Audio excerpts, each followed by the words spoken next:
Great. All right, council members, welcome. And I'd like to call to order the meeting of the Early Learning Council for May 30th, 2019. Alyssa, will you please call the roll? Yes. Sue Miller. Here. Patrick Allen is excused. Martha Brooks. Present. Donalda Dodson. Present. Colt Gill is excused. Holly Marr is excused. Fariborz Paksaresh is excused. Eva, do we have you on the phone? Okay. Shauna Rodriguez. Present. Donna Schnittker. Here.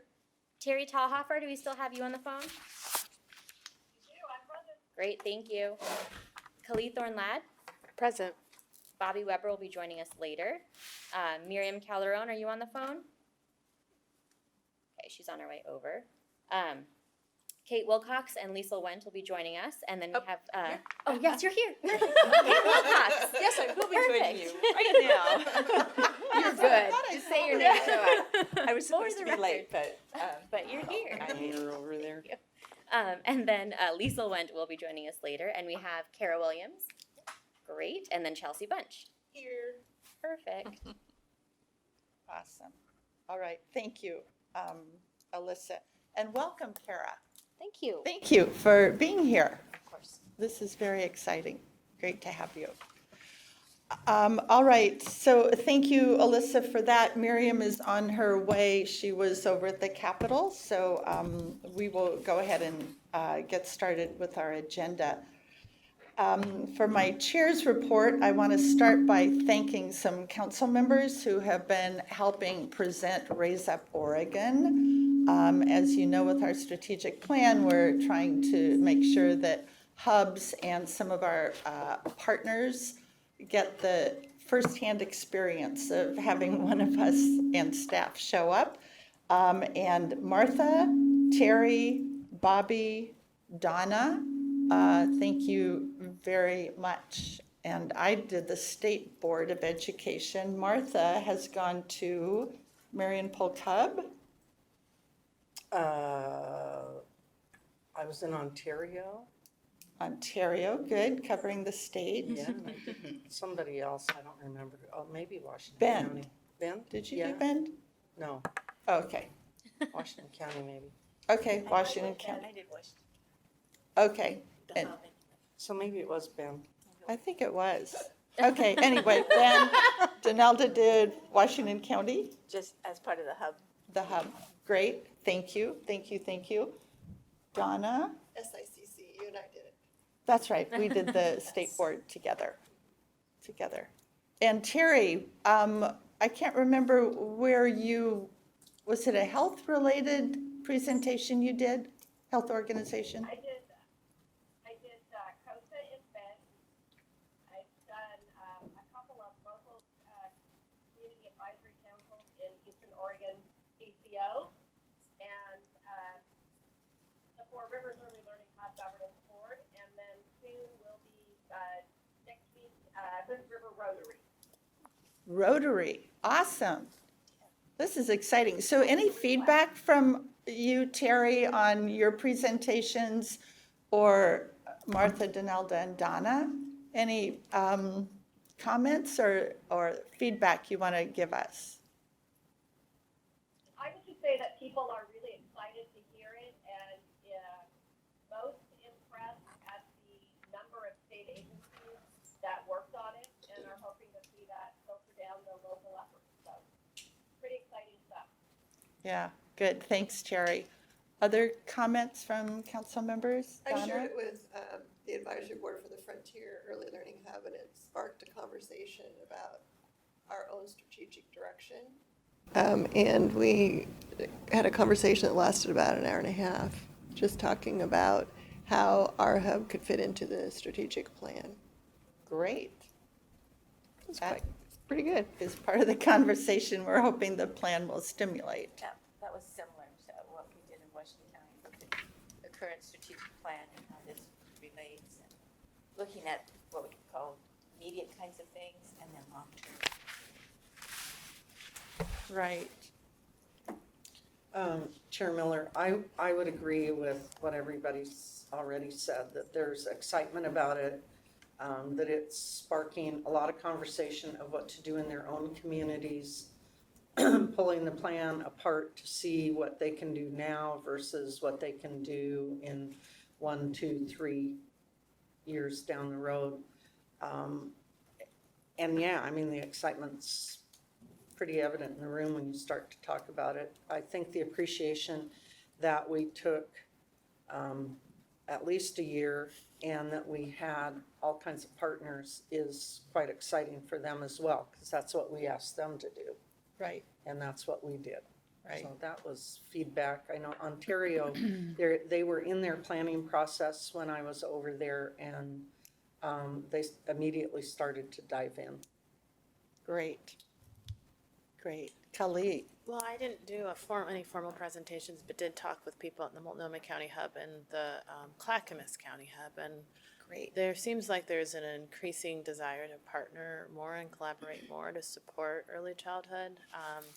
Regionally, particularly like Clackamas County, the woman I had met with talked about wanting to be more connected with Multnomah and Washington and implementing some of the things that the strategic plan laid out. And so I think there's a lot of positivity. Yeah. Awesome. Alyssa, I know you've talked to a few people about Raise Up Oregon. Any input you want to offer? I think just echoing, everyone's really excited. I think a lot of different partners are seeing themselves in the work, which is great. I was able to join a group, the SNAP Ed, which is SNAP, nutrition, and so DHS and OHA and some of ODE kind of coming together, and they were sort of looking at their 2-year goals, and they found it really useful as they were discussing those to kind of look at some of our nutrition focused strategies and some of those bullets in those strategies. So I think yeah, there's just a lot of excitement. People feel like there's work they can hold on to in that, and people are anxious to start carrying it forward.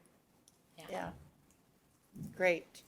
I Well, think, Chair Miller, yes. one more thing. I think we need to thank Alyssa for doing the slide decks, Yes. because without that, I Excellent would have been point. lost. Yes, slide decks and notes. Yeah. Very helpful, Alyssa. But yeah, Not that we stick to them. right. Well, there's that too. Alyssa's very gracious about that. Well, it is exciting, and Kali, you mentioning Clackamas County, and Miriam and I both, I don't know if any other council members were at the Health Share convening yesterday around the kindergarten readiness network that has formed for the metro area. And once again, it's that cross-sector collaboration that was in the room, and Clackamas was well represented, as well as, of course, Washington and Multnomah. Health was, of course, a primary focus, but behavioral as well as the more traditional health focus. And then just the whole network was there. So really exciting. I couldn't stay for the last half of the day. Miriam was the keynote in the morning and keynote in the afternoon. So she was the bookends for the day and just did a great job. What they asked Miriam to do was to share the excitement that Raise Up Oregon has really generated in the state, so that they could see how that overlays and interplays with what they're trying to do with their kindergarten readiness. So Miriam may want to talk about that in a few minutes, but it was very exciting.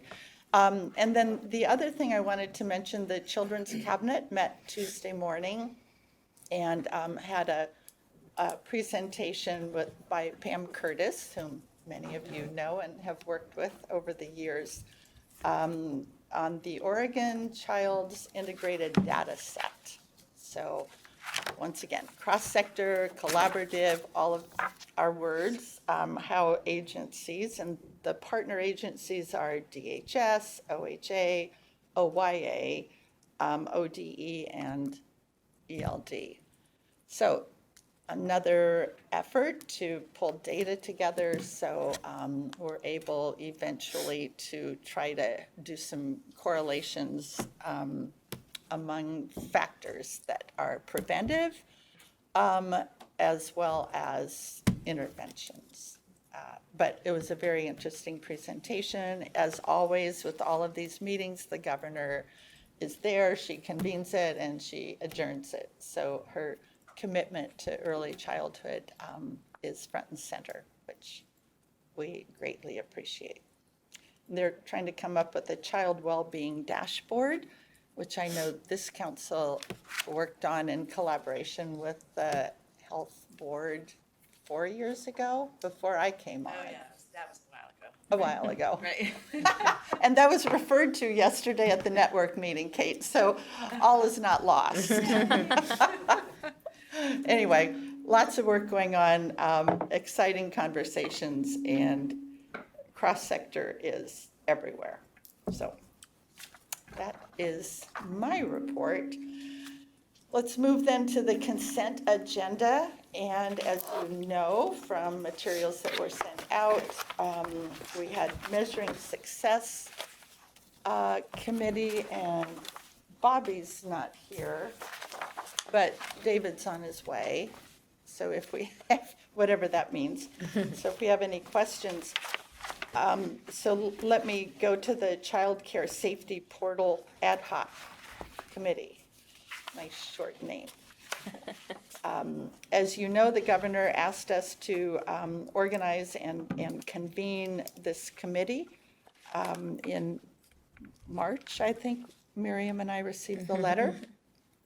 And so we have done that.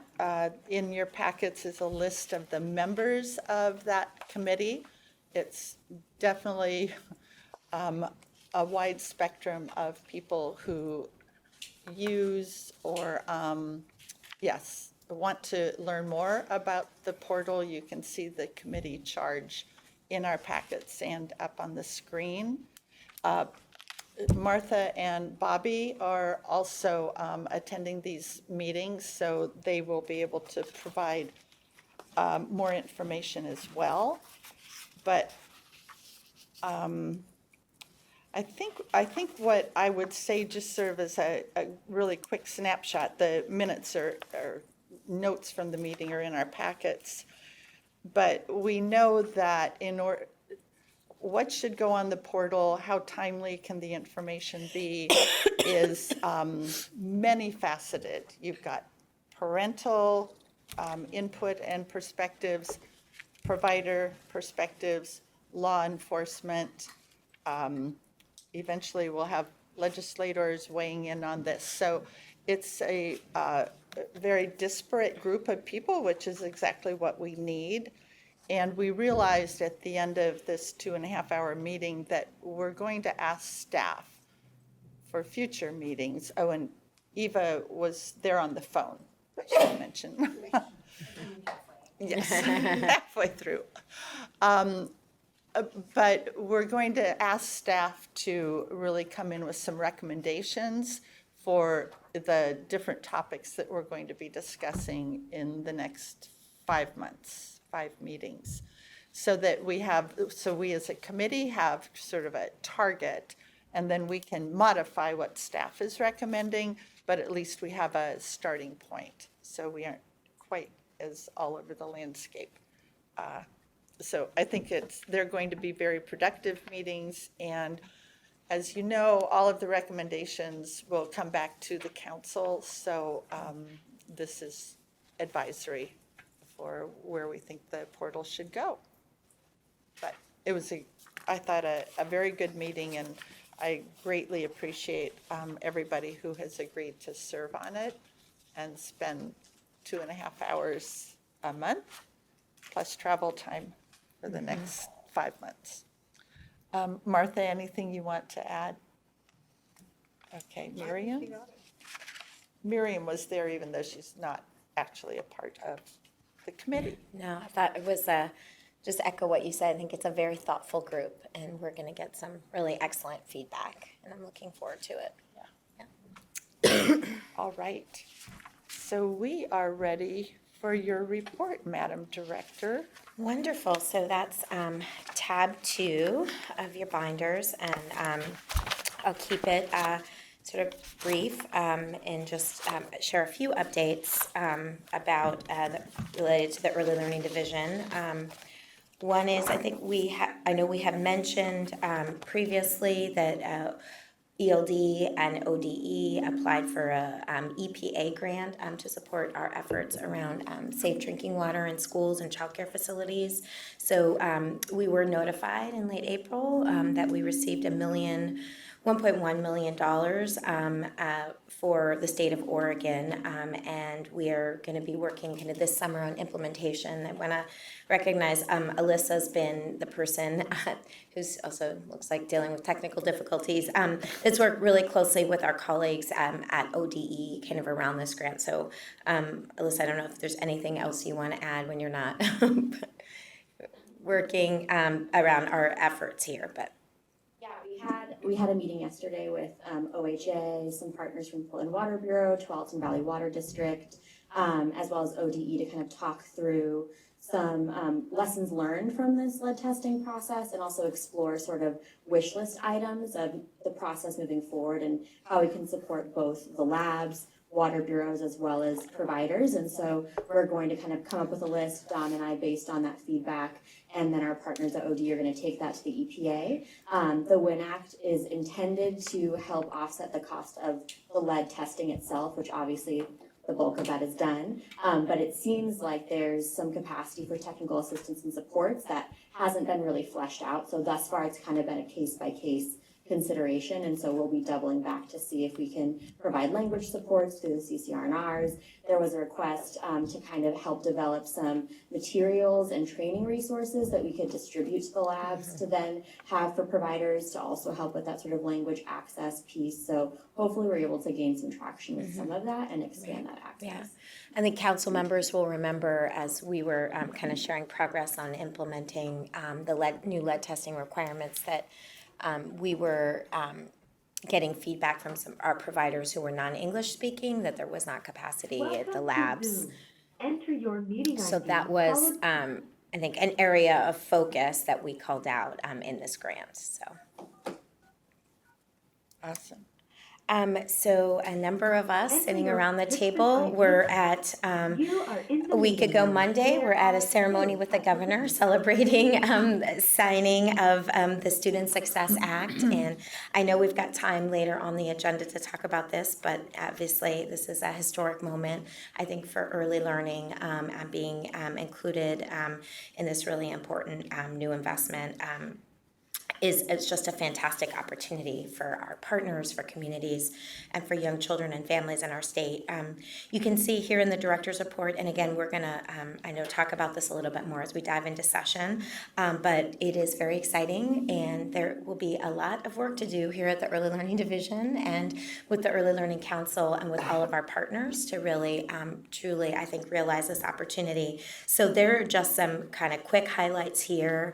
As you can see, some real opportunity to scale ECE services for children 0 to 5 through investments in early Head Start and expansion of early Head Start and high quality preschool through Oregon Pre-K and Preschool Promise, a new equity fund, which is going to allow us to partner with culturally specific organizations and really build on their expertise and capacity to be able to deliver early learning services across our state. Again, I've been particularly focused on reaching families who've been historically underserved. We will be getting resources to think about a redesign of our professional learning system. So for birth to 5 educators, again, thinking in all of the settings and all of the caregivers very comprehensively where we know care is happening. We understand that that new investment, we're going to get some additional time to really think through a plan, and we'll be coming back to the legislature. We're anticipating in the interim session with proposals around this opportunity to design our professional learning system.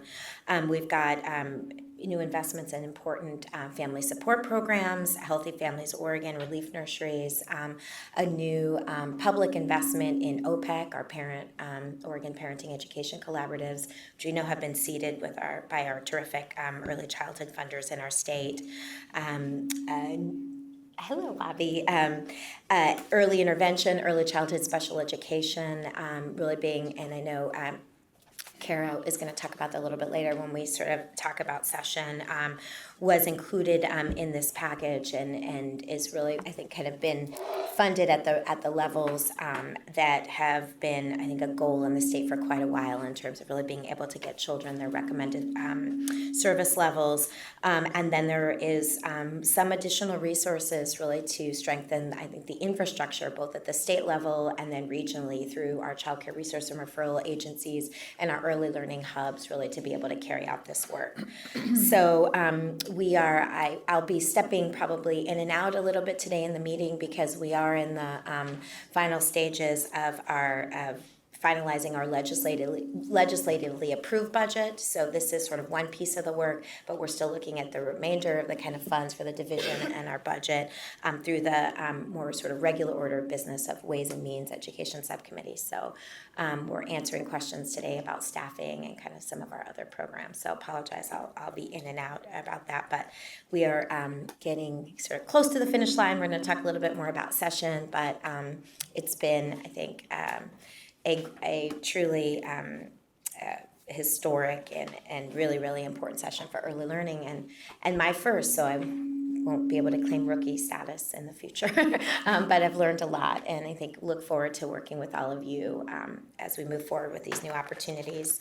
And then last but not least, I'm going to keep council members informed about some of the new faces at the ELD. We've added two really important leadership positions in the Office of Child Care.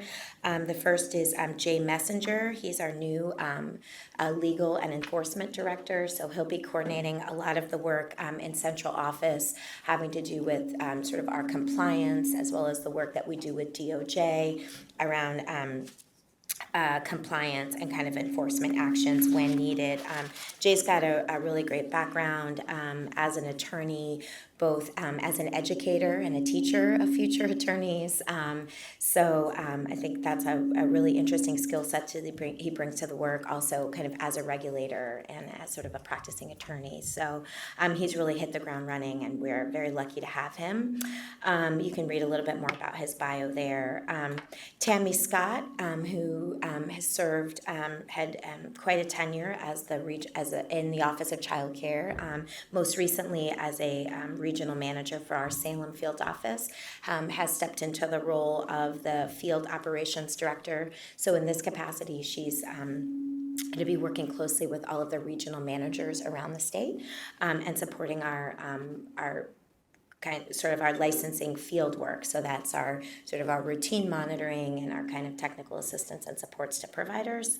Angela Rodriguez, some of you who've been involved in the Child Care Safety Portal ad hoc committee have had an opportunity to meet Angela. I don't think she's not in the room here.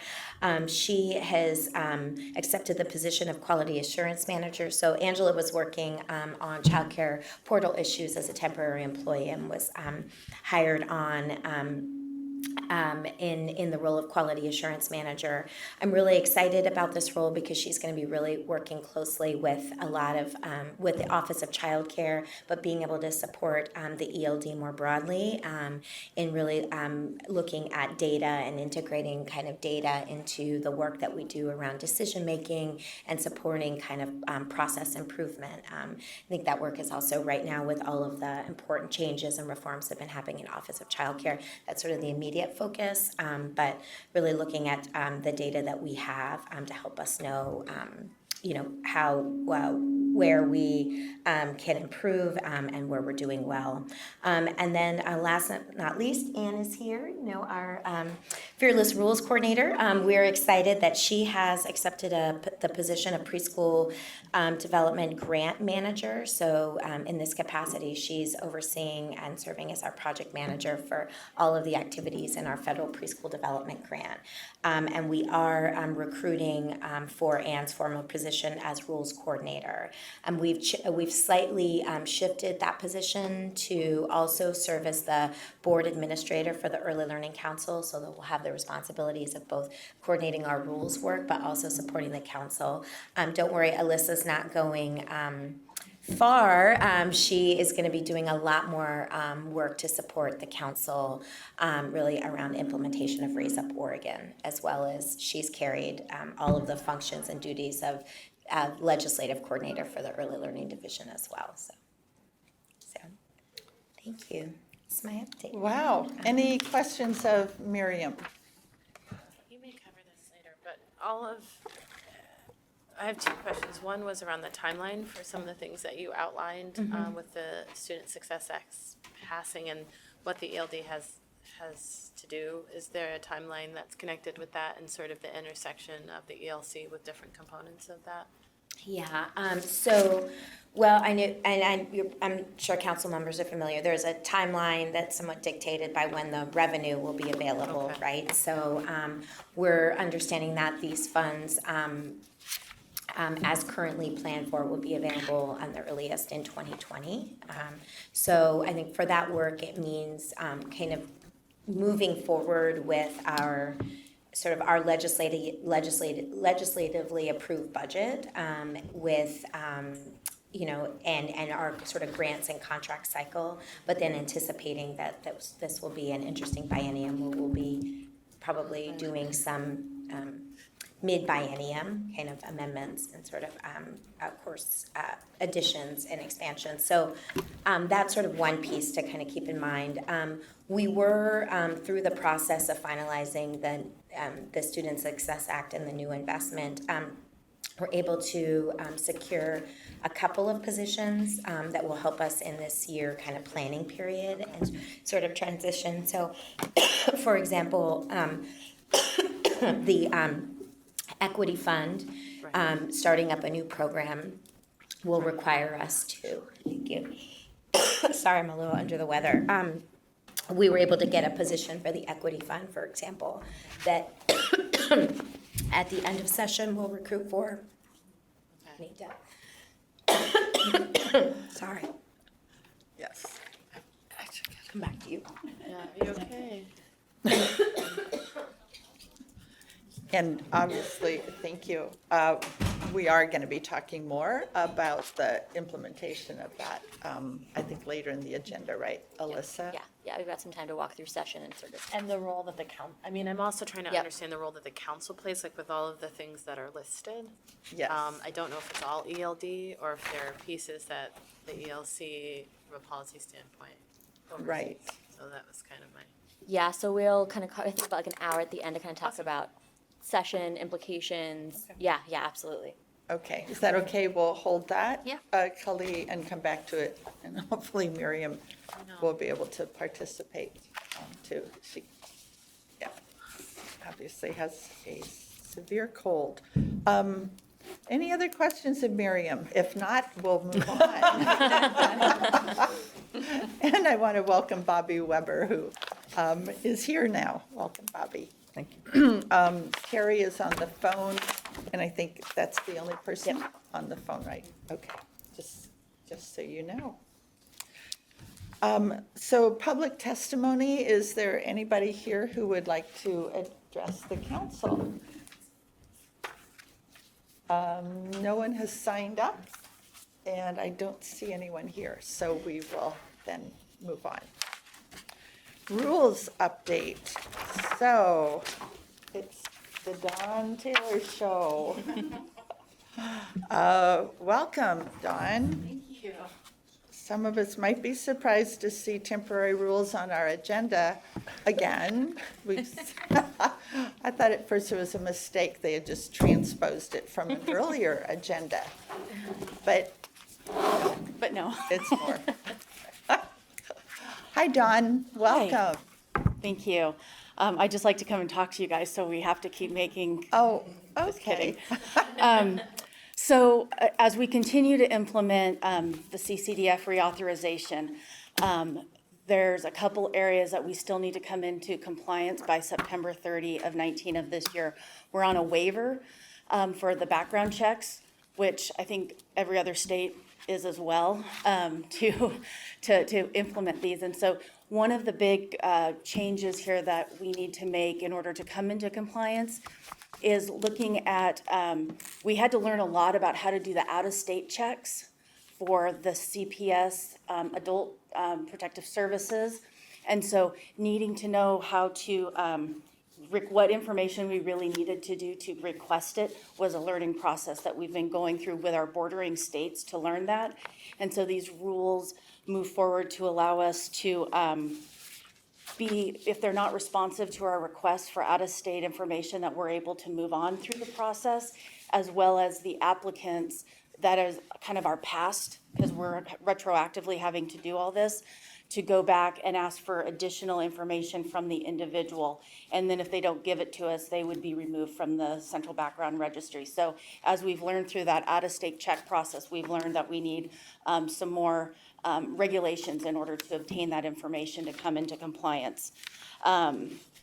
We are also needing to make our disqualifying conditions. If you remember past that there was a list of disqualifying conditions, this rule will make it that you're actually not eligible to enroll in the central background registry. So it's not like you deny the applications, you're not eligible to enroll. And so finally, the last one is a new training requirement that was part of our, in review of the state plan, part of our corrective action plan with the CCDF, was that we needed to have a health and safety training that's like pre-service, but we also needed to have an annual annual training requirements for health and safety topics, and there's 12 identified topics within the CCDF. So to come into compliance by September 30, we need to have that annual training requirement. We met it with the safe sleep training that you passed last time, and so now we need one for the subsequent years. Any questions? Yes, Eva, and then Bobby. Thanks, Chair. So on the background checks for other states, is this, so for people who've done the 5-year CBR, well, it should be everybody now, right? We have about 4,000 that had out-of-state checks that we haven't been able to finish because we didn't have the authority to request the information. Okay, so that won't be an additional information, or that's not an additional cost to providers or family members? No, Okay. no, not at all. We absorb, if there's a cost, if the state charges us to give us that information, we pay it. Okay, and it's just part of the fee that's already paid by the individual that's in the CBR. Well, and currently I should share that with the additional CCDF funds, we've been able now to implement fully subsidizing the background checks for providers. Oh, great. So there is no fee now. Thank you. I'm sure I heard that Okay. somewhere along the line. Great, thanks, Don. Bobby, question. Can you just say a little bit more about health and safety training? So does this mean, regardless of when they enter, everybody will take a set training every year?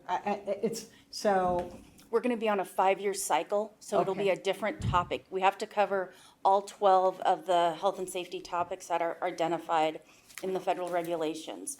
And we'll group those all within a 5-year period of time, and it'll be a free training available in kind of a self-study package, and it'll count towards their ongoing training hours, so it'll connect with their ongoing training hours requirement. So that means that every person who works in a licensed facility will take a health and safety training every year, and once they start, they'll go through a sequence of 5 years and then start over? Yeah, and I think what we will need to look at, do we want to adjust that? Are there some changes in practices? And so that'll be evaluated as we get closer to the end of that 5 years. If we need to create new trainings to meet that requirement, because it's really, the requirement is just to have it annually and have it be on those topics. And before, what was the requirement? You took health and safety once? Yeah, a pre-service, and when the rule language, there was confusion, my understanding is kind of many states, that it wasn't just having the initial child health and safety training, but there actually needed to be ongoing annual training requirements. And so that's the one training component that we need to have to move into compliance. Thank you. Okay, other questions of Dawn? Okay.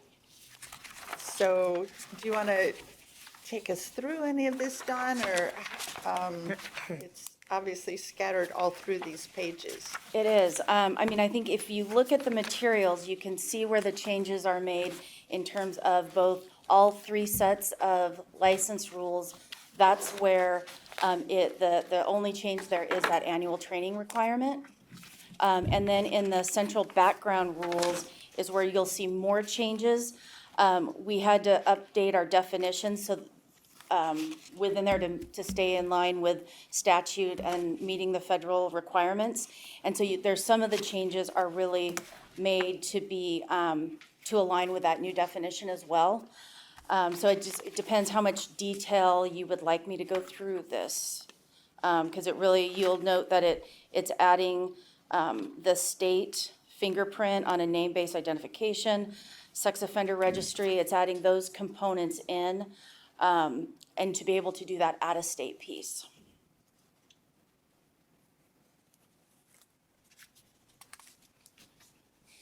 But I can dive more deeply if you like. Okay.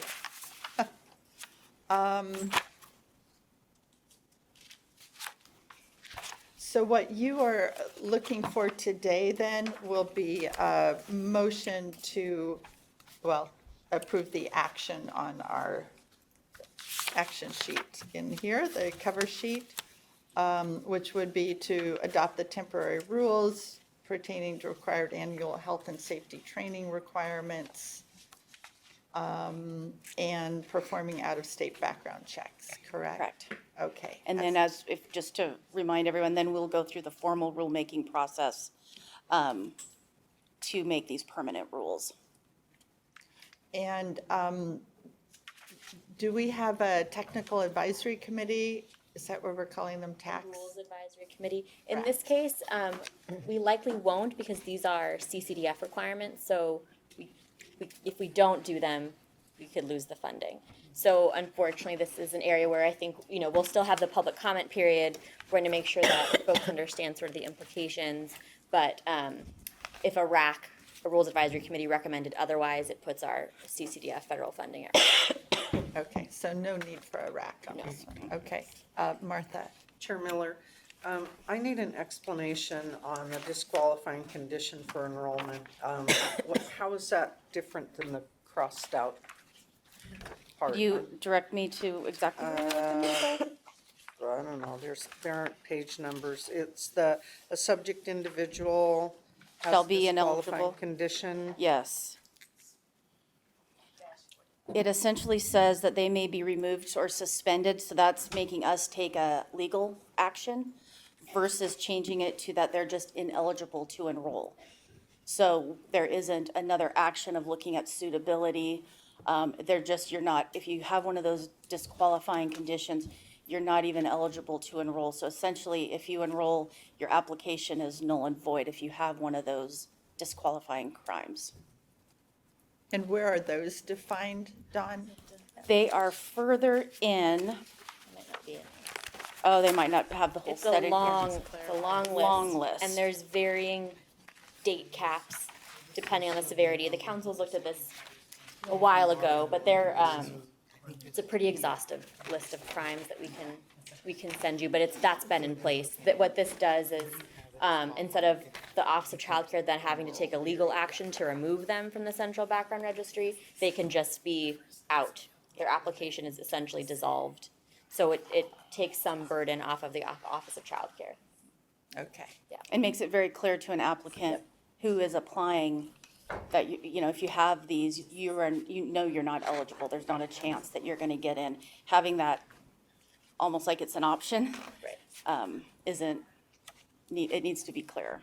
So follow-up. Yes, Martha? So Dawn, does that mean that if they are disqualified, then they can't do childcare? Okay.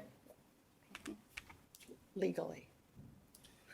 Legally, yeah. Eva, Well, they can do unlicensed care, right? This doesn't, If they're not receiving subsidy. That's why she said legally. right. Yeah. Well, they'd still be legal. Right, they'd be They'd licensed just be unlicensed, right? I think that's so hard, but we need to be clear. Yeah. We need to be clear what they can do. That seems So they like could that's still not watch okay. 3 or fewer children. So they can take care of 3 or fewer Yeah. children. Right. However, if they wanted to accept a family who was on the subsidy program, they would not be eligible to care for that child because the same disqualifying crimes are at DHS with their background check unit for subsidy children. I know. wow. Whoa. Eva? So I guess I have comment, questions, all the things that just came up. How do some of the bills that we've been working on intersect with these rules or support these rules or, like the being able to report illegal care, and then 2027 and I'm trying to remember all the bill numbers, Yeah. sorry. I think as we look at where those, as we're gonna begin implementing those and operationalizing, there may be some other additional rules that we need to add in. I would say for these are really specific to CCDF, and I don't see as strong of a connection as when I think of House Bill 2027 of really being enforcement tools. Versus this is around just the central background registry and not doing more investigatory or having other sanctions and tools in order to, But didn't 2027 have the 5-year prohibition for, if found for doing illegal care, or is that? That got removed. Oh. Yes, so we added clarity that if they've been issued an injunction or a civil penalty, essentially if they're a repeat offender, they've been notified about licensing requirements and continue to operate illegally, then they would be disqualified for 5 years. Okay, and then, so I guess, part of these bills, I think we're trying to address the issue of how do you help parents understand that when they're going to a provider that's not licensed or regulated by the state, like a regulated subsidy or registered with the state in some way, that there's nobody overseeing the work that this person is doing. And so how do we create a system that supports parents finding childcare that meets their needs, but also protects, without getting so heavy on the oversight? Because how do you do that? How do you ask every parent, where's your child, and do you know that person's background? It gets into a weird area. But how Yes. are I don't understand why, even unlicensed care, why we can't have rules that protect the children from people with criminal backgrounds. How is it that these rules can't cover them, I It's guess? statute. There's a whole carve out of what does not count as childcare, and that's license exempt care.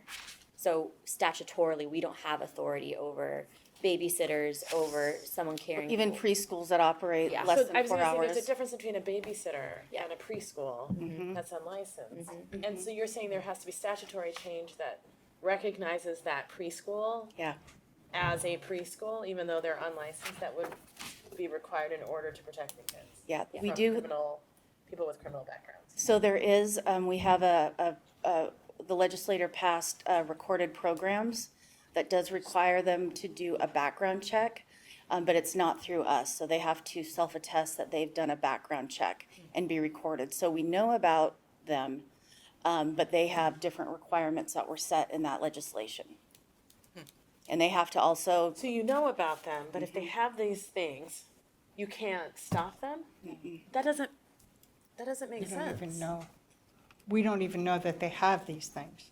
Right, we don't So even the see that. church preschool has to say that they did background checks, but we don't, they don't have to show them to us.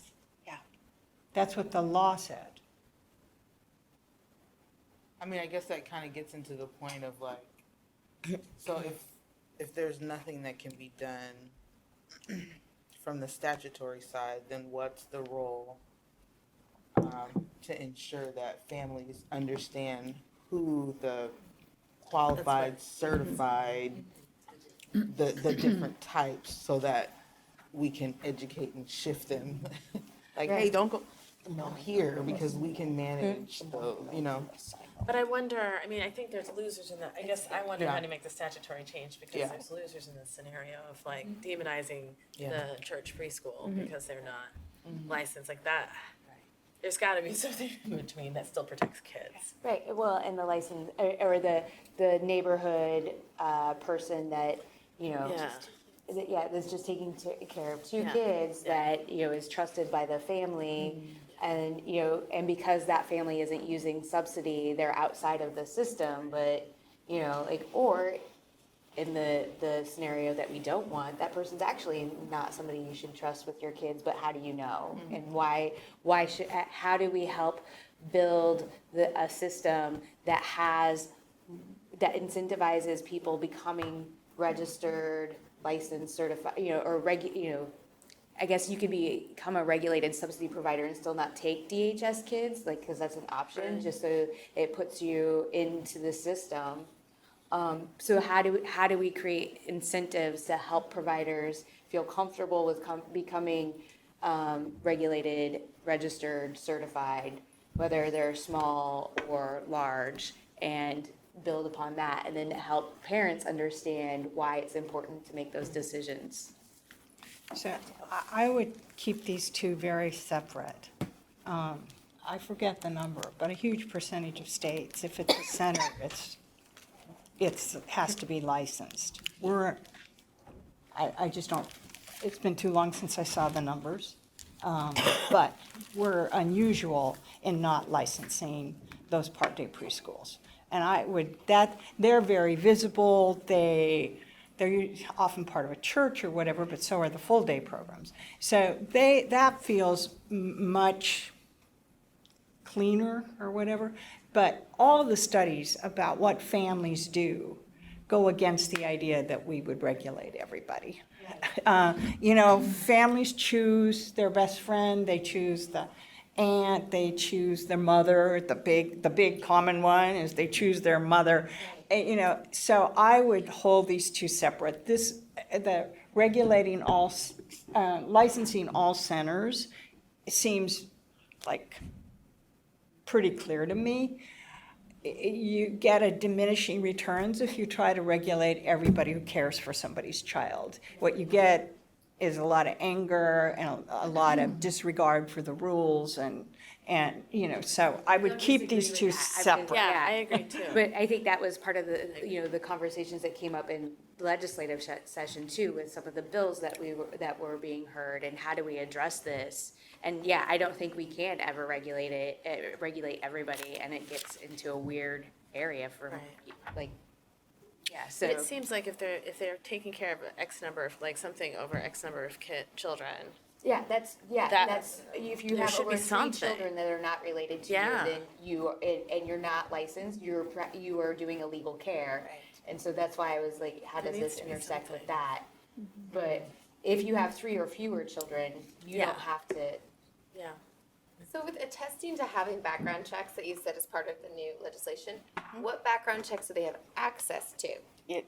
My understanding, and I don't know a lot about that, for the recorded programs you're talking? Yeah, for the ones that could just say that they've had the background Yeah. checks, like what background checks can they even They get? might go to their local police. I think there's some companies, I really don't know the answer to Usually, that. I think can't do police, you can do, I mean, I know in Really? Portland, you can do OSP, yeah, or that's Oregon State Police, yeah. It's cheaper than some of the other education background checks, but it's not as thorough always. But it is accessible. But it is accessible, Okay, yeah. because that was my. And there's also no, I mean, this is outside of the rules, but it's just that they have them, not that they actually do anything about it either. I mean, Do they it's have up to any the, limits it's up or- to the program to determine if they want that person working in that recorded program or not. There's not a set standard. Deborah Boone got that legislation passed, I don't know how many sessions ago. She didn't work with anybody in the early childhood field to come up with the idea of recorded programs. I think we're probably the only state with this phenomenon. I mean, This it's is like- terrible. Well, it may be something we want to look at down the road. And, Martha and I were in a conversation earlier this morning about the portal ad hoc committee and all these different types of care, licensed, unlicensed, legal, illegal, et cetera. And Bobby's on this committee too. So we are going to be tackling some of that with the portal committee and trying to define, so what goes on the portal under each of those different types of care, trying to segment them out. So we're doing licensed care in June, and then unlicensed care, legal or illegal, in July. So we're going to try to separate them, and we'll see. There may well be recommendations that come back to the council, not just on what should be on the safety portal, but also for any statutory changes or looking at some of the statutes that are directing us. Just to build on that, I've now gotten water, halls, tissue. I feel like I'll be able to hang. Icebreakers. And so sorry about that. I really appreciated the conversation. I think some of what we hear is that, as even in this conversation, you hear it, that the system is very confusing for families right now too. And so I think that this is a really important topic. We've been getting that feedback from CCR&Rs, from families directly. I totally agree with you, Sue, through the conversations in the portal ad hoc. I think a lot of these issues are going to come up as well. I think this is a really important area for us to explore kind of after session, I think, through some committee work and really work with our CCR&Rs and also hear very directly from families about what tools sort of make this more clear, as well as looking at our kind of current statutory framework and building towards that based on some of the input we get from communities and family members about this, because you have to really study this within our current system to understand it is not as clear cut, I think has been said here. If you care for 3 or fewer, you're legally licensed exempt, or 3 or more, there's all And kinds. it's further complicated by deeming 2 agencies. So finally you get straight on Office of Child Care, and then you have to learn an additional set for DHS with different terms, different definitions, different. So for parents, it's, you can fill quite a bit of paper with just the language. Yes, right. And there's a lot of marketing, right? There's marketing around, legally licensed exempt providers are marketing, right? And obviously, and talking and being able, letting people in their community know they're available. We've got licensed providers who we have as part of tools like 211 or CCR&Rs may know about.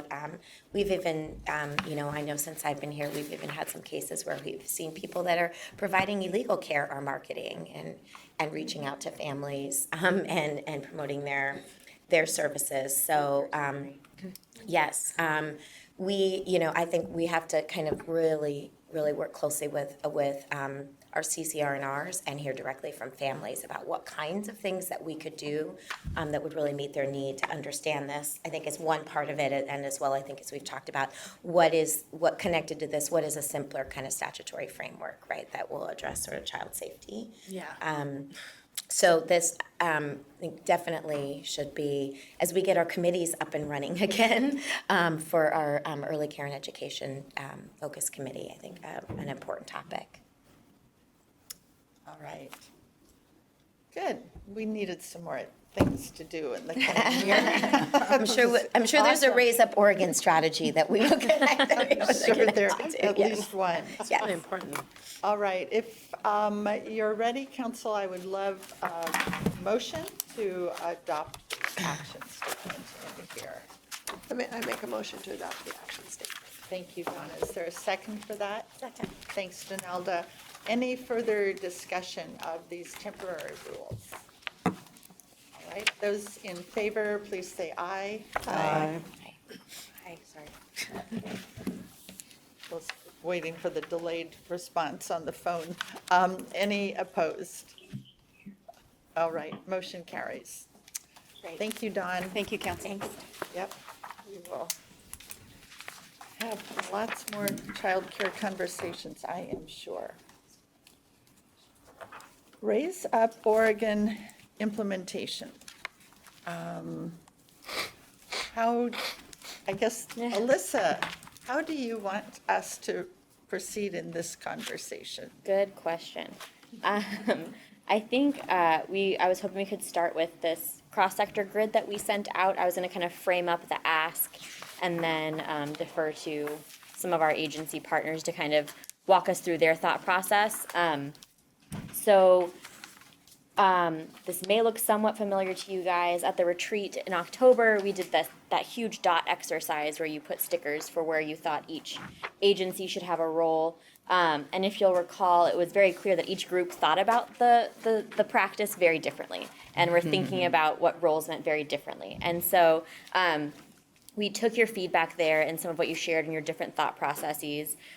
We worked with Harriet and Carrie from Build to sort of take another whack at this grid with your thoughts and feedback in mind. And we sent this back out to the agency directors and asked our partners here to take another look, see if they had suggestions, adjustments, give it to their directors for approval. And so this is a mashup of all of those things. So I'll kind of help explain them a little bit. But basically, if there's a full dot, that indicates sort of a lead role. Now, you'll notice as we go through, there are some strategies with multiple leads. And so what that looks like in actual implementation, I think, will vary. So that's sort of, if we take 1.1, there's just one. So the division is really focusing on expanding parenting education and family support. So they would sort of be the lead in convening a committee and sort of looking at the implementation work. A half circle means an agency felt they should be involved. So they have a seat at the table. They want to make sure their staff is present, but they're not going to take on sort of that ownership of convening, of visioning, of that higher level strategic thinking. And then we did 2 different icons for the Early Learning Council and Children's Cabinet. And so that was sort of to indicate that we recognize there are some strategies that are such a big lift. We really need to leverage the council as this sort of cross-sector table we're trying to create, or the Children's Cabinet and the role of the governor to really pull agency directors together and help us get our best thinking on ways to move these strategies towards implementation. So that was the process. And are there any questions about sort of that thinking? Yeah. I have a question. We added a column called Education Cabinet. Yes. That's the heck or something else? Something, yeah. Miriam. Isn't that your group? That is a table convened by the governor's office that brings the five education agencies together. So we have the Early Learning Division, Oregon Department of Education, TSPC, Teacher Standards and Practices Commission, the Youth Development Division, and the Early Learning Division. And heck. And HEC, Higher Education Coordinating Commission. So we have the full education continuum represented on the education cabinet. And so I think as we were looking at this, working in the grid, and we'll still be working with the education cabinet as well as the governor's office to kind of look at these, we tried to note really opportunities where we wanted to, I think the strategies in Raise Up Oregon that felt most relevant and thinking about HEC were those really focused on the workforce. Both thinking about our early childhood educators, because we have higher ed there, we have TSPC there, we have Oregon Department of Education there. So my question then is the agenda for the education cabinet birth through adulthood? So It is, yes. Early learning is just a piece of what the education cabinet. And, okay, I kind of thought that's what HEC was. So can you, is that? I HEC thought is that HEC was higher supposed to education. Only higher? Yes. Okay, and it didn't go down at all? Yeah, I think Eva's right. You might be thinking of Oregon Education Investment Board. They were the Oh, P20. there, that's who I'm Yeah, thinking. yeah, yeah. We had the czar. Yes, Yeah, yes. okay, that's on? That's us. Yes. Okay. And so this is an attempt to bring together the same kind of integration that was envisioned with the investment It's board. really, it's an internal coordinating body. So the directors Okay. of the education agencies sit at the table and staff. And so it's really around kind of supporting alignment work in the governor's vision of sort of a seamless education system. So we're just really noting it as being a table where we can leverage another kind of internal to state government existing table where we can leverage to coordinate Okay. around some of, I think largely, right, Alyssa, the workforce strategies have fallen there. Yeah. Thank you. Yeah. So, Chair Miller. Yes, Martha. So Miriam, I'm a little confused, I guess. So the education cabinet, isn't that all represented here except for YDC? No, they're part of it as well. No, but I mean, don't we already have them here, Early Learning Division, Oregon Department of Education, as pullouts? And so the only one that's really not on here is YDC? No, HEC and Teacher Standards and Practices Commission. Okay. And when we did this, though, we did not have an opportunity to run through and say, yeah, they have responsibilities. So the Right. circles and half circles are what staff has determined they're responsible for? Or did the education cabinet decide that? That's what we're going to bring forward, is some ideas, because there is some work as we look at session where we see that there's natural alignment, and that's a internal to state government sort of coordinating entity across all of these different agencies. So what we're suggesting is we can leverage that. That's not going to function like a committee, but I think it is a place where we can do kind of information sharing, and staff, directors can meet and talk, and then staff can, our colleagues then can be engaged in different committees or internal work groups or whatever to actually move some of the work. So for example, the session as part of the professional learning plan, there's been a lot of support for investments in birth to 5 educators, access to 2-year and 4-year degrees, and making investments in scholarships to support our workforce. That would be a place where we could, I could bring information to say, this is how we want to begin working on the design of that, and be able to get input from the other directors at that meeting around how their staff might be supportive of these efforts. Okay, and then follow-up question.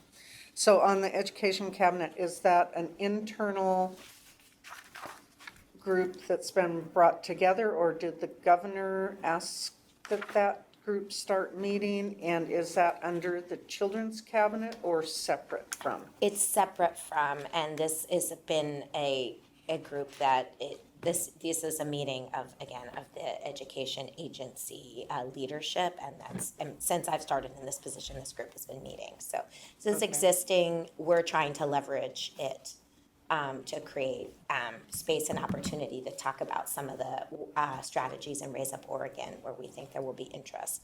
And again, as you know, Martha, from some agencies that were not as deeply involved in coming up with these strategies, I think it's a great opportunity, for example, to connect more with HEC and TSPC. Right, and I appreciate that. I just Yeah. need to understand how they fit. Sure. And where they are, whether that's an internal group that just meets, or whether the governor's requested that, or what. So I think I get where it is. Okay. Okay, so Alyssa, if I'm understanding the process you outlined, the draft that we kind of came up with a year ago, almost? Yeah, almost. At our retreat with dots and whatever we did, has since then been sent out to our partner agencies. Yes. And then our partner agencies, and I'm sure we'll hear from Kate, you can maybe tell us how the process worked at OHA to get their staff input and hopefully sign off from the directors of these agencies saying, yes. Oh, and Chelsea too for housing, and I don't know if Lisa's been very involved in this. Okay. Yes, everybody here is the right right level of expertise to share. Oh, good. So I think that would be a really helpful piece as you advisors inform us of how did it work in your agency and how do you see it working going forward? So shall we just start Should I with start with- Kate? Yeah. And Okay. start. Ours was maybe a little bit more ad hoc than systematic. So partly because we are so huge. And so like the public health division in and of itself is as big as some agencies. And so what we've shared this across the different divisions within the health authority, the behavioral health folks, the policy people, public health, and everyone agreed with what was going on. So we didn't do like a major then re-ask or re-look. There were a few of us that took a look at this again and said, does this make sense? And we made just a couple of adjustments. And so our process maybe wasn't as systematized. But one of the things that we realized is we're hoping that this would be dynamic in the sense that life changes, session changes things, priorities change. And so it would be great to sort of revisit this somewhat regularly so that we can make those adjustments based on how the landscape and the environment changes. So we have quite a few full dots. Yes, you have. And I think that's because somewhere within us, there is a priority within that. And some of these are pretty broad and can be applied to behavioral health, to public health, and so we do have some of those initiatives. And then we did, you haven't gone to the top 3 priorities. No, yeah. Should I? do that? Well, so we did ask too, as we start thinking about kind of committees and that there's another document that I'll share. So we did ask them to identify priorities, and we're still kind of working through. I think the hope is we'll have like a feedback loop to follow up with Kate and Pat, with Chelsea and Margaret, to sort of understand the thinking, how it works, what does it really look like. And so we haven't brought the draft priorities to this council yet as we sort of figure out that next step. And I'll talk in a little bit about how it functions with the structure, but yeah, you feel free to talk about that process if you'd like. Yeah, so, and some of, there's a lot of social determinants of health here, and so it's pretty exciting that CCO 2.0, that's one of the 4 priorities. What that's gonna look like, we don't know quite yet, and so that's why, again, we have a lot of full circles, because we're pretty hopeful about that, so. But then, within these, where does OHA have real priority? And for us, it was 4.1, which is to ensure the prenatal to age 5 healthcare services are comprehensive, accessible, high quality, and culturally and linguistically responsive. And that's our priority all along, since that's a lot of what OHA does. We also prioritize 5.2 to continue to prioritize screening through the health system and then build pathways from screening to the services. And I think some of that you just got a glimpse of with the health complexity work that's happening that Colleen and Dana presented, really trying to identify those kids that may be at more risk and then doing those closed loop referrals with them. And then 8.1 is a universal connection point, which is our universally offered home visiting work that we're working on. Which is, Kate, talk about that a little bit. That's the legislation that's. Right, do you want me to talk about it now or when we talk about legislation? Oh. I can do either, yeah. Or both. Or both, right. I mean, it's moving ahead. Okay. So, do you want me to talk about it? Sure. Okay. So universally offered home visiting is this fairly straightforward in concept and high level, and then it gets really complex as soon as you go beneath the surface, right? So to be truly universal, home visiting is intended to be offered to all families of newborns. And so that means regardless of insurance status, income, it's everybody. So OHA put forward a POP that provides the state infrastructure as well as the technical support that we would need and the funding for the Medicaid part of the population. But then we don't have authority over commercial plans. So Senate Bill 526 is to require commercial plans to offer this benefit to their members and then also give the health authority the authority to design and implement the program. So you kind of have to have both pieces. and both are still in flux, but, because session hasn't ended, so we aren't quite sure how the dust is going to settle, but it's a high priority within the Capitol, certainly with the governor and with the champions for this. So that's sort of where we are right now. And so Kate, because you do have a lot of dots in Yeah. here, Mm-hmm. I think when we put this together, part of our concept, and I think the input was that a lot of the dots are reflective of your own strategic plans within the department. Right. So this isn't like add-on work, but it's That's all right. tagging on to That's what right. you're doing. That's exactly right, yeah. So, for example, I'm not sure which strategy it is, but in looking at behavioral health and improving and enhancing that work for this population, that's been a priority within our behavioral health unit. And for example, parent-child interaction therapy, PCIT, we have gotten a lot of more resources, and we've been able to expand that program to, I want to say, 2/3 of the state. I mean, it's really gone from like 10 counties, and it's now expanding to like almost 30 counties. So that's an example of how it's already been a priority, and it's going to completely align with where this plan wants to go. So, Right. yeah. So I think that will be really important information for us just to understand. Because obviously, that's why the cross-sector piece of this is what's going to make Right. the difference in implementing Raise Up Oregon, because Right. you're already doing Right. pieces of this. Right. So this might be an interesting next step then, is for us to actually come back and talk about what specific work we're doing around each of these strategies. Is that what you're looking for? Okay, Yeah. great. I mean, I think that would be really informative. Yep. And, yeah, I think that's related to kind of the structure okay. conversation. Next conversation. It's all very linked. Sorry, Alyssa. Sorry? What are you wanting us to do? So today I just kind of wanted to walk through, sort of get a sense of folks, and I was hoping we could spend a little bit of time on the early learning council column to sort of see, kind of talk through, again, that unique role of the council and make sure everybody agrees that sort of the role the council should play, as we kind of are still refining this and working with agency partners. So as we get a sense of how our agency partners thought about their involvement, wanted to take a little bit of time to then think about the council's involvement in kind of shepherding this work. Okay, so if I stop getting you off No, track, no, Alyssa. Lisa, would you like to tell us about DHS? This is like me doing your PowerPoint, right? I have no Out idea the what I'm going to say. Fortunately, Alyssa's used to. And Lisa's here, Terry, just so you know, from DHS. Terry's on the phone. Great. Well, our process was actually somewhat similar. I'm new to this role. Kim Fredlin had been playing this role for the agency. So I guess part of it was taking some fresh eyes, and we have a thing or two going on in the agency right now, so you may be aware of.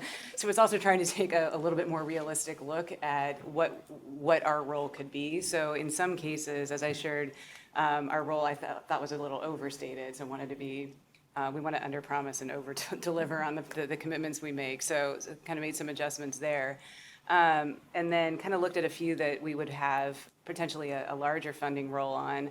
Our family coaching work, in particular in self-sufficiency, links very nicely to some of the trauma-informed practice, so was lifting up that piece. And as I mentioned, new to the conversation, so I wasn't sure additions were welcome right now, but one I had proposed was in section 11, investing in community-based partnerships to inform and foster equitable outcomes. It seemed very state agency heavy, which may be the intent, but I think there's a community voice that I would argue we should lift up and listen to. Lisa, will you say that again? Yes, it's in section 11. The suggestion was to add invest in community-based partnerships to inform and foster equitable outcomes. So that's just on the table for consideration. And then our two priorities were section 4.4, strengthening coordination among early care and education, health and housing to promote health and safety for children. And then section 9.1, which is expand and focus access to housing assistance and supports for families with young children, which I'm hopefully dovetails with something for Chelsea.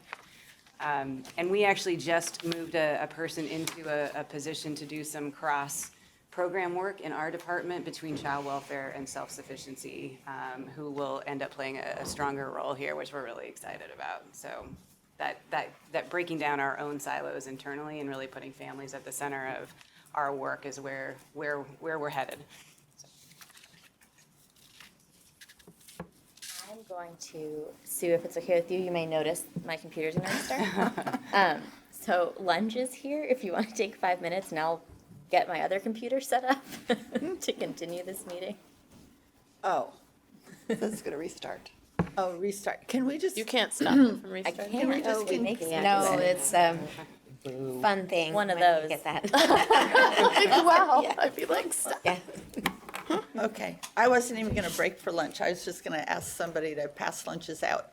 But do we have to break? 'Cause I mean, if you don't mind me just like tinkering and rehooking stuff up, I'm happy. She's to. gonna I lose think all you her could. stuff, that's what she said. Yeah, gotta get The it pulled up on computer's gonna another break computer. down.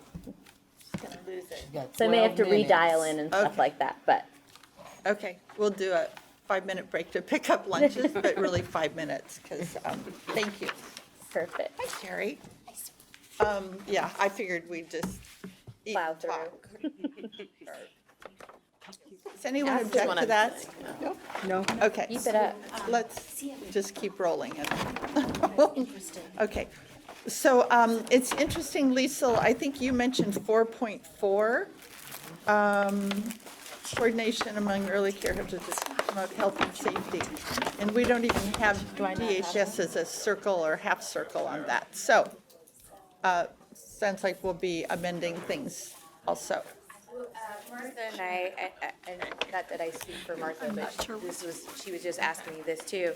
On 3.3, under the heading of workforce is diverse, culturally responsive, high quality, and well compensated, we were wondering why DHS wasn't listed under 3.3 to help with compensation, since the subsidies go through DHS.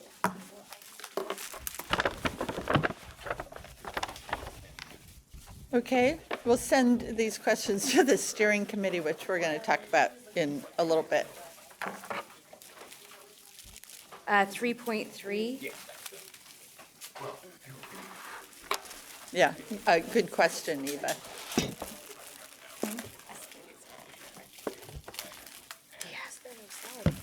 Any questions of Liesl or other comments? Thank you, Eva, for that one. Well, Yeah, I think Bobby. this goes to the steering committee, but if I understood correctly, Liesl is recommending the addition of a activity under a Yes. strategy. Yes. So I think, is the process, that'll go to steering committee? I think, I mean, so Raise Up Oregon's been adopted, and published. I think, so that will be a consideration. I think that it'll be how do we fold that into the work that we're doing. I don't think it will be called out as its own strategy at this stage, because that's all been adopted and approved. But that doesn't mean the work won't be captured somewhere. Yeah.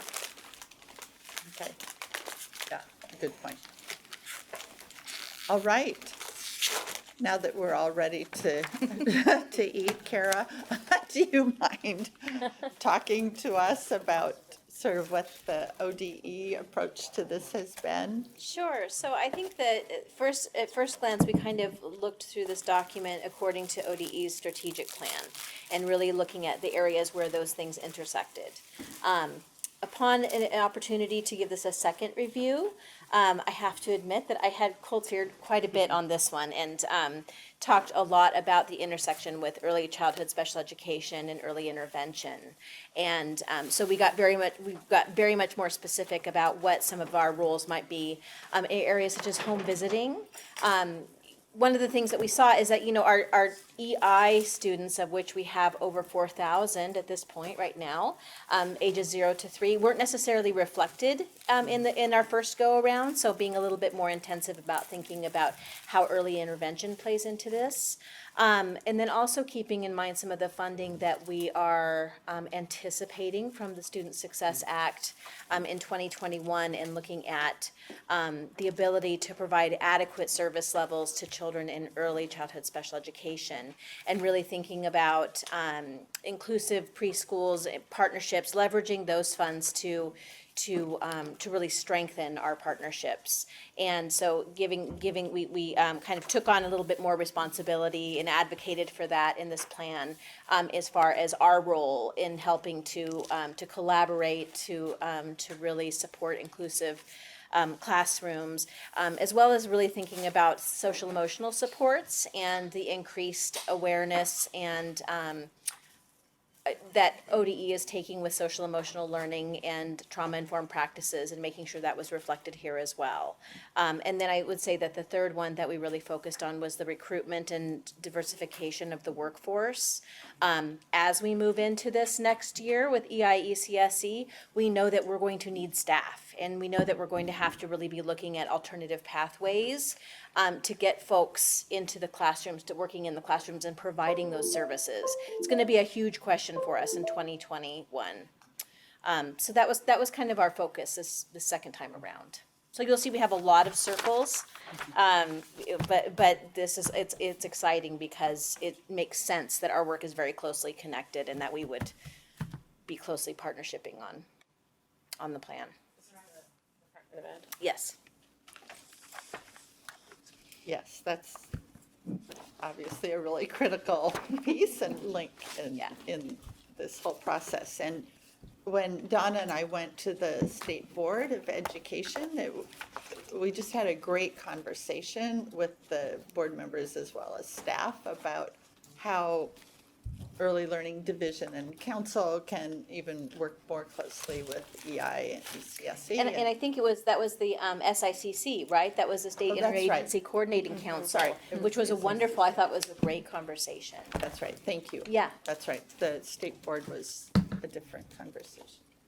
Yeah, yes. Kelly? I have a question. I noticed that you didn't have any circle in expand access to and build a supply of high quality childcare.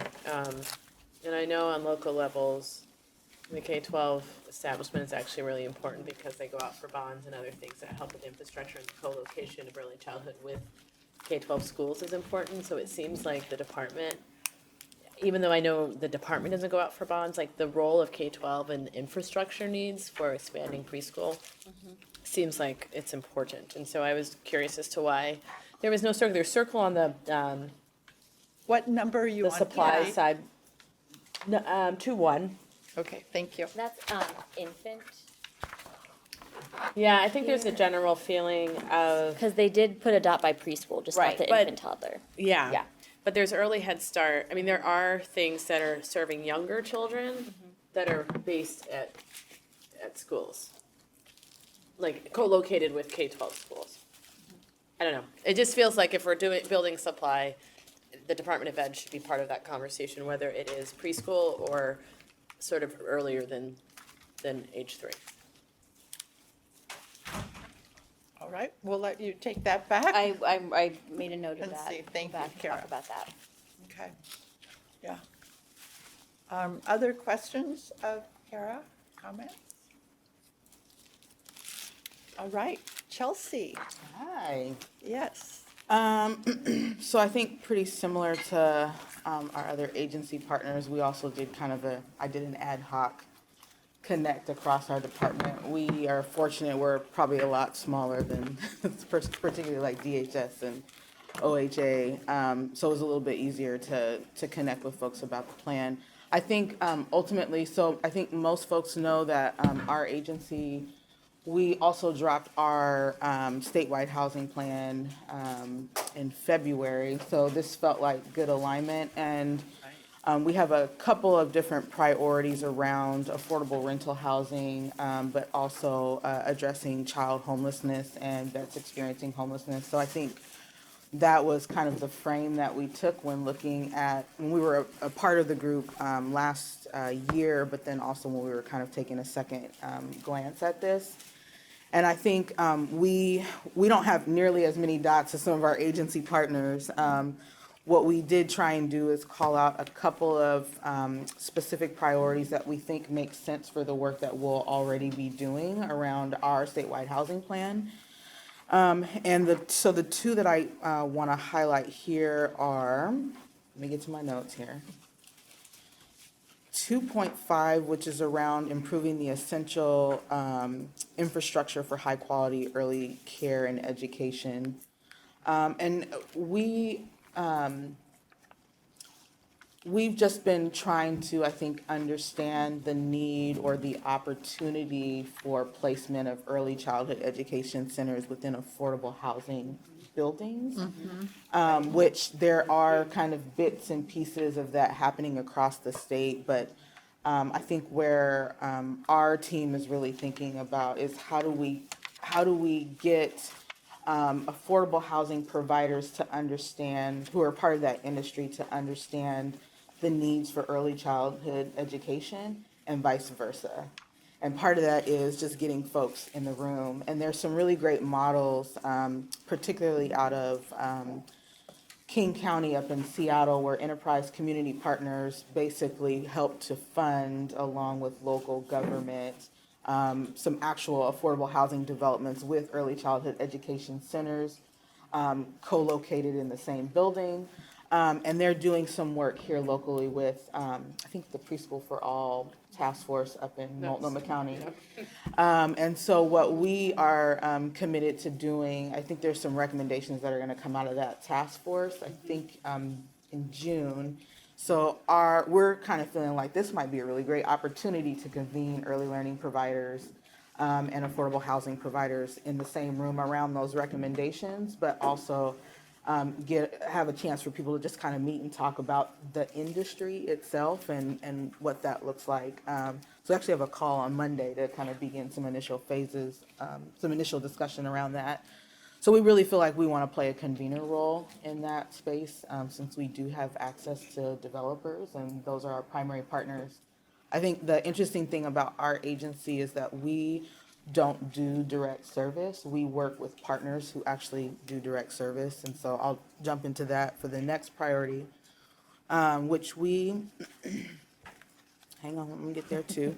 9.1, and this is expanding and to focus access to housing assistance and supports for families with young children. And I think this does dovetail nice with what Lisa was talking about. I think we're also kind of seeing another convener role here. So we work with the Community Action Partnership of Oregon, and they effectively administer housing assistance programs with our funding across the state.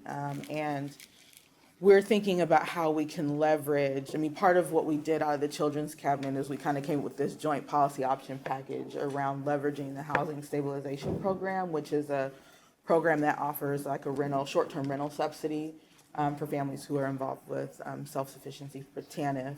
And so our thought is how do we leverage that and increase housing subsidy beyond 4 months, but then also include things like housing navigation. Goodbye. Don't come back. Housing navigation and additional supportive services.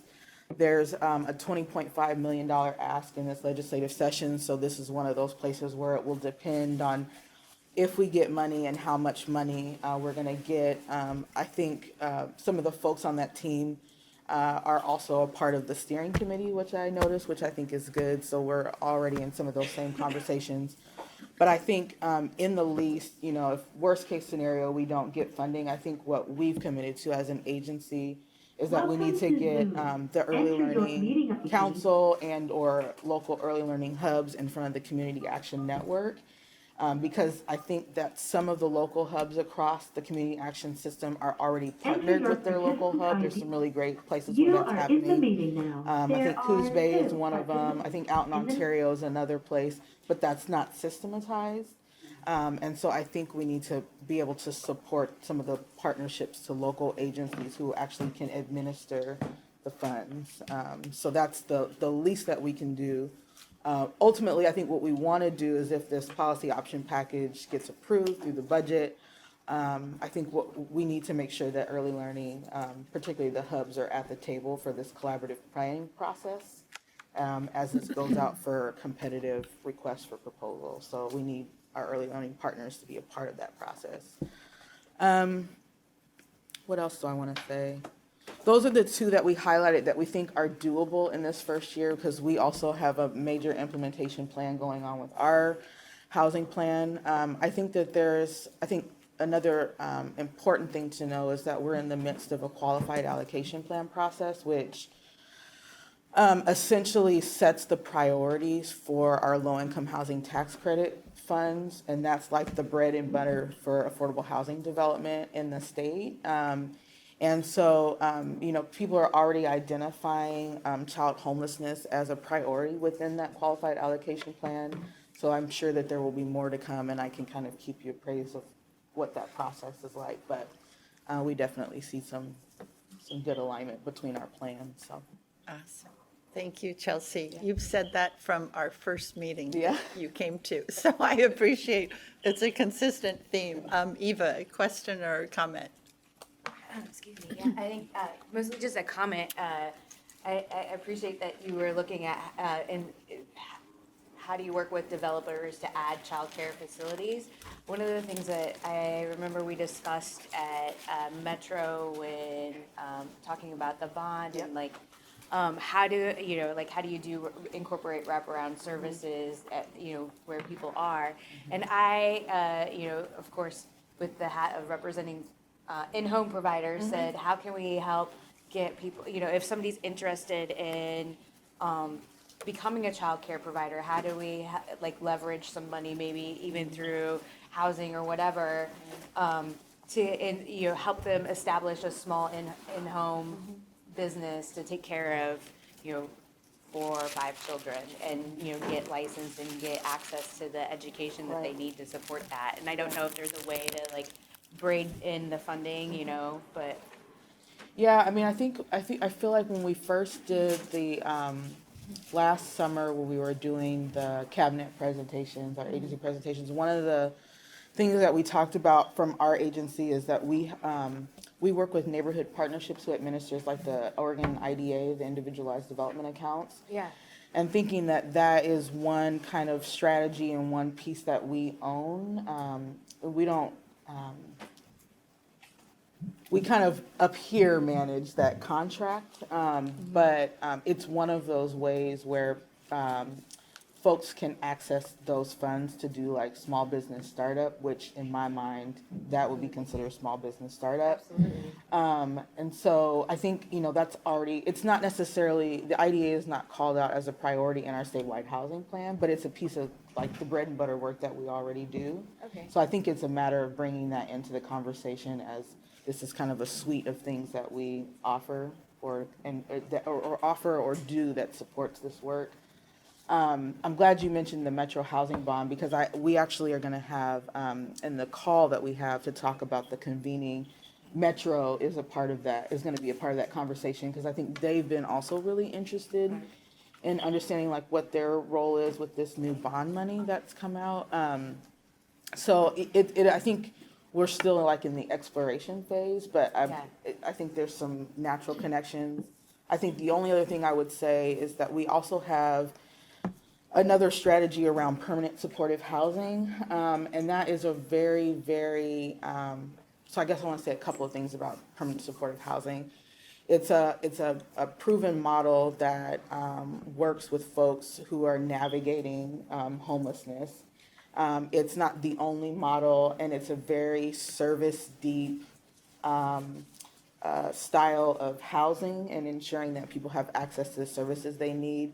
So I guess I say that to also say that not everybody that needs housing needs deep service, and so that would be a kind of very particular piece of work. But I do think that for some of the families that you all are working with, that we are probably also likely going to be serving through permanent supportive housing, that there's a connection there as well. So. Thank you. Yeah. Okay, thanks, Chelsea. Khalid? I was just gonna say, at the Preschool for All Task Force meeting yesterday, this came up, and the importance of housing being, helping also to educate philanthropy around financial investments in infrastructure, because they are doing a good job in helping access funds, not just grant funds, but loans, low interest loans And some of the big foundations like Meyer and Yep. OCF are putting money into this, Yep. but it's infrastructure for housing, not early childhood. And they were saying if housing could help Yeah. and bring Yeah. bring them along in understanding this sort of Yeah. combination, that it could strengthen our opportunity to build more. Yeah. And have it pencil. I guess just a real quick, thank you for bringing that up. I think as an agency, we've begun to recognize the need to leverage philanthropic support. And actually the model up in King County was, the philanthropy community was also a part of helping to fund this, essentially what felt kind of like a pilot. So we actually just did a funders connect with our agency, where we were able to walk through with OCF, Meyer. There was a smaller, couple of smaller foundations there, just to kind of orient them to what our plan is and where we might see some connection. So I think those conversations are already happening, and we know that there's a lot of our philanthropic partners locally that are super interested in housing, but don't necessarily know what their role can. Meyer's done a lot of really, really great work. They have a whole housing portfolio. They do, So- but they haven't included early childhood Right. in a very intentional way. Right. There's opportunity. Yeah. Yeah, good point. I was at an OCF meeting a week or two ago, and homelessness Yeah. is the focus, but obviously housing was a Yeah. big piece of the conversation, and in what can or should their role be in this area. So they're great partners. Yes, Lisa. Just to add, and there was a recent Huffington Post article that I'll send to Alyssa to distribute, and it was around how we've not made progress on urban homelessness through the years, but with substantial investment from philanthropy, local government, et cetera. And it talked about many things, but one of the things that it talked about is a much more comprehensive approach to serving people. So it kind of gets at this discussion of, we'll give you a rent assistance for 6 months, but you can't get TANF till you're really poor, and then we'll wrap lots of services around when your children are, either threat of harm or you're neglecting your children. So really, it was a call to action, I think, that's very similar to what this plan is, and it had some just really compelling stories that it shared in there, so I'll distribute that. Oh, thanks, Lisa. That'd be a great article to see. It was very timely, I think, for this conversation. Yeah. Thank you. Another piece of your comments, Chelsea, that I think really resonate with our conversation about implementing this strategic plan is the community-based piece of it because of your community action agencies. And we know that to really have this plan roll out and make a difference, it's going to happen at the community level. Yeah. So you're a great example of having that network around the state. And I know the Early Learning Division will be looking at the role of the early learning hubs locally in rolling this out. So I know your agency isn't the direct service provider, but you obviously have a network around the state that will be really, really helpful. Sure. Yeah, I mean, like I said, that there are pockets of places in the state where the hubs are already connected to their local community action providers. Some of the community action providers are the actual backbone for the hub. So there's some models where that's already happening, but I think I'll be meeting with the Northwest Early Learning Hub. Is that in a couple of weeks? I think a couple of weeks. Just, they're looking at their strategic plan and housing has come up for them, and so they're already connecting with their local community action agency because, they're already wanting to do some work together. So, I mean, part of it is bringing those kinds of examples back to this table so that you guys kind of understand like what, from a housing perspective and from how we're working with community action agencies, like these are some of the things that are already going on, so. That's exciting. Great. Last but not least, the Early Learning Division. Alyssa, we know we're one of these columns. Yes. We didn't ignore you. No, I know. And I think with time, so I think, and Miriam obviously jump in, we tried, since this is the early learning system, but not just the early care education sector, you know, we try not to put a dot in every column for every strategy. But, you know, yeah, so I mean, obviously, we're probably represented the most throughout this plan, and I think we tried, and you'll see us with a lot of whole dots, so kind of thinking of that convener role. I think the hope is as we start looking at priorities and looking at the work in sort of those 12, 18-month chunks, we'll get a little bit additional clarity on sort of what convening means and where we can kind of leverage the existing work that's happening, leverage our partnership so that it doesn't all just fall in the division. So I think that our sector is sort of going to be developed a little bit more as we go through this process. And so I wanted to kind of spend a little bit of time talking about the council as we listened to your feedback in October, as we worked with Carrie and Harriet. We really wanted to capitalize on Raise Up Oregon and the cross-sector nature of the plan. And so we tried to limit putting these diamonds only in spaces where it felt like we needed a cross-sector table like the council to really leverage perspectives, leverage these partnerships to get this work moving, either because it cuts across so many sectors or is so complex and will require so much coordination that we may need sort of those the abilities of the council to advocate, to help explain, to leverage local relationships across the state to really get the work moving. So that was sort of the thinking as we went through this. And I just wanted to make sure we had time for you all to reflect, and if that felt like the right role for the council, give you guys a couple minutes to run through and see if you feel like you're overrepresented or underrepresented. Do you feel like there's other areas that the council should play a key role on? I will say too, and we'll get into this with the steering committee structure, but just because the council doesn't have an icon doesn't mean they're not involved in the work. It doesn't mean they're not getting updated on work groups and committee work. It doesn't mean that they're not being approached if there's policy barriers or opportunities that are identified. This is just where we're really going to have to leverage the council membership and that local connection to get the work done. So don't feel like if there's no icon that the council won't hear about it. So you want us at this time, Alyssa, to look at the council column? Yeah, and sort of reflect on if that role makes sense, and then we can spend a few minutes on that and then kind of talk about the structure. Okay. All right. Any thoughts about the first column there?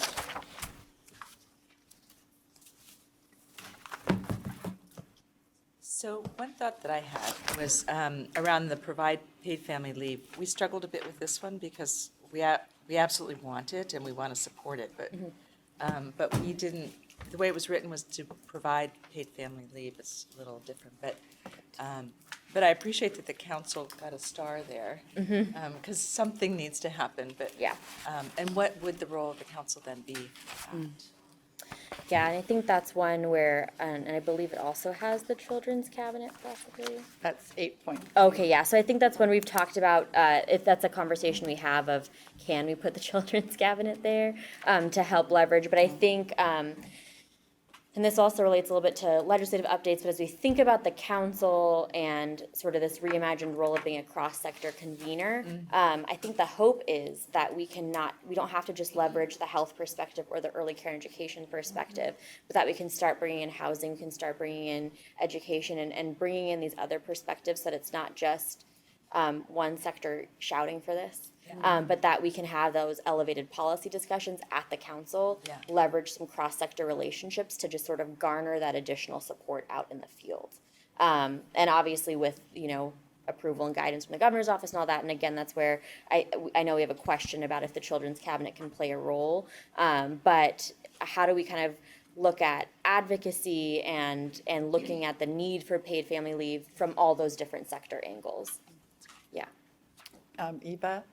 I was just going to say on paid family and medical leave, that bill number now is 2005. It's still in the works and in consideration. One thing that I've flagged for partners, and I think that would be something that we, as we look at policies or for how does the Early Learning Council engage in this, is how, because all employers will have, if the bill goes through as drafted currently, all employers would be included, and that would include, like small licensed childcare facilities that employ people. So how do we build a substitute pool and then create rules and policies that support providers being able to access that time off and then not have to worry about who's coming in to continue to provide care and be able to make ratio. So I think that's one area that, we would have a role. Okay, thanks, Eva.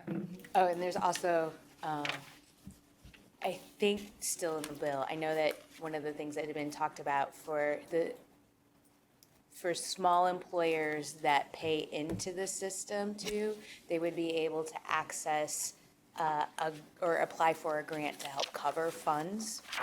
So I think that would be another thing that maybe we could work with other state partners to figure out, like how do we help childcare providers access that? Okay, thanks for your comments. Yeah. Khalid? I have to run away, I'm sorry. Okay, not There's a surprised. couple, you want Thank you feedback for on being- where Yeah. we see. So 3.1, improve professional learning opportunities for the diversity of the ECE workforce. I think that the council has a role to play in that. To 5.3, prevent expulsion and suspension by strengthening state policies.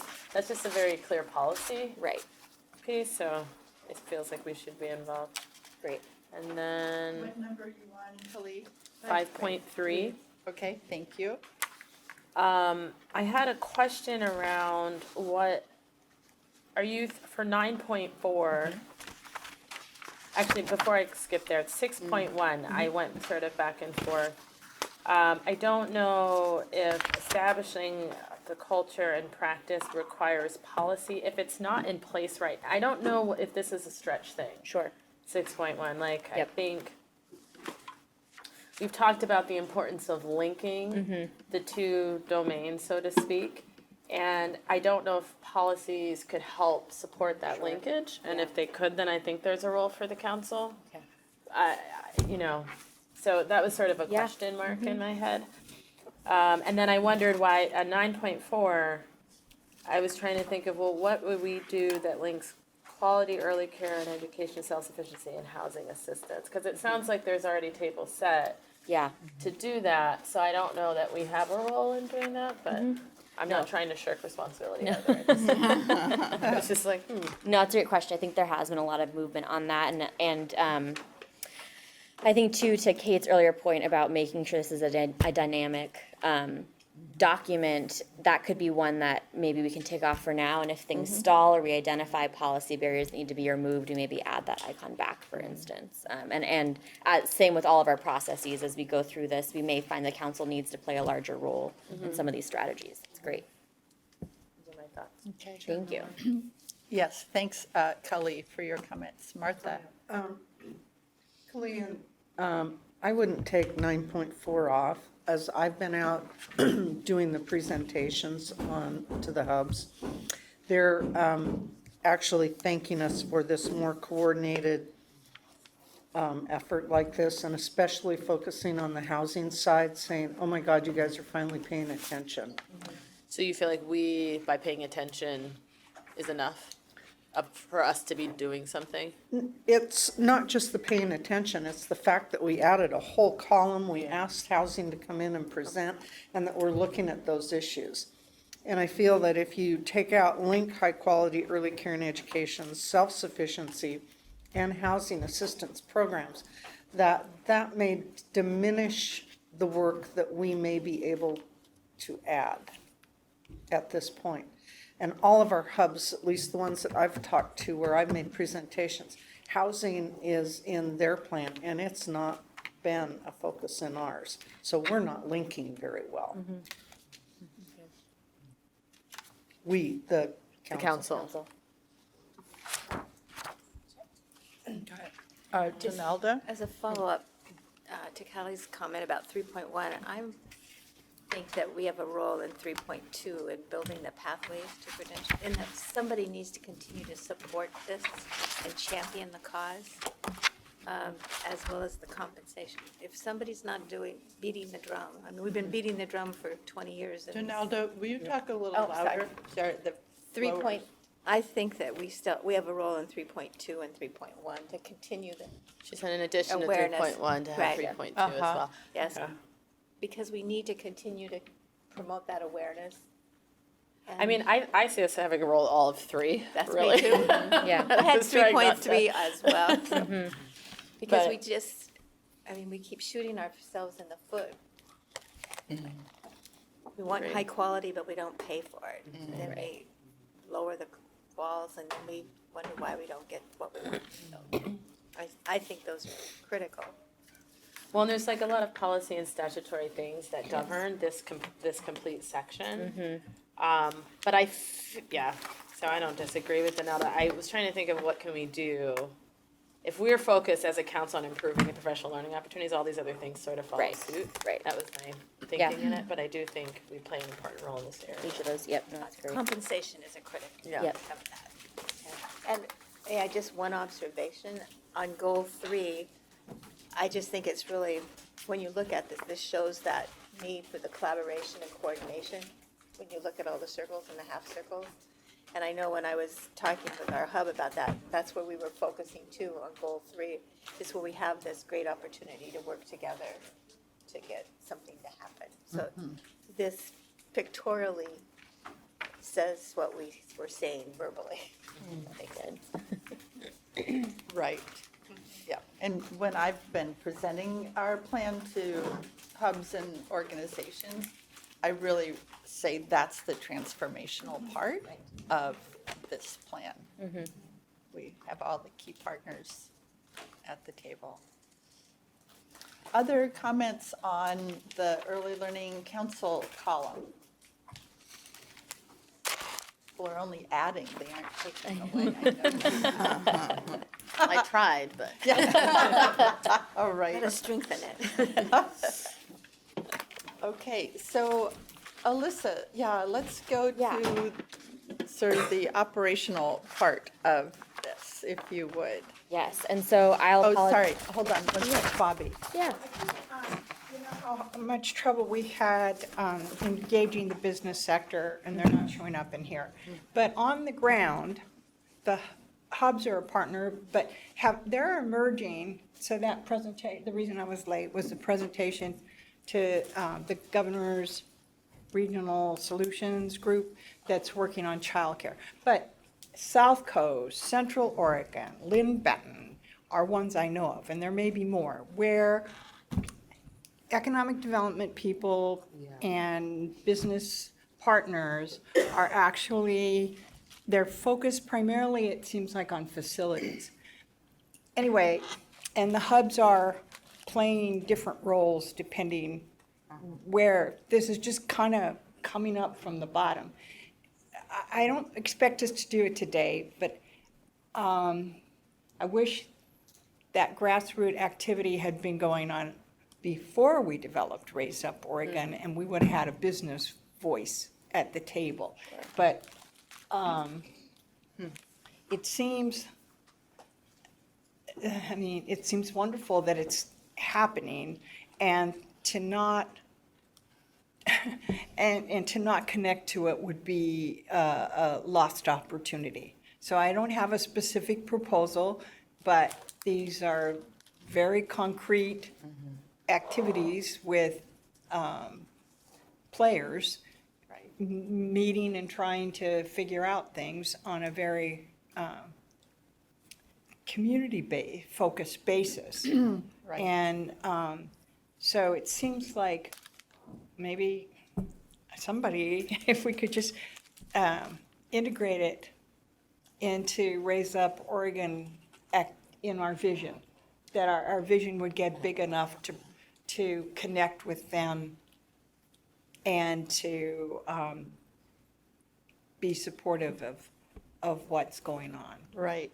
It's an excellent point. And I think one thing we want to look at over time is adding a couple of more columns here with kind of private sector business being one. I think philanthropy is another one that we've talked about and maybe had in an earlier version Yeah, of so this. we removed several columns. So we had hubs, we had CCOs, local public health offices. We removed those because we felt like we needed to ask them and not just tell them where they'd have a role. And so our hope process-wise was sort of to kind of get everybody at the agency state level on the same page. And then I actually have a call with the hubs on Monday, working with Joan, to sort of start thinking about how do we capture what hubs are doing, what local public health offices, CCOs are doing, when they've all got their own flavor to them. So is there a way we can accurately represent what CCOs as a whole are going to play a lead or co-lead, hubs as a whole? So that's sort of the next phase. We wanted to make sure they were involved in that development.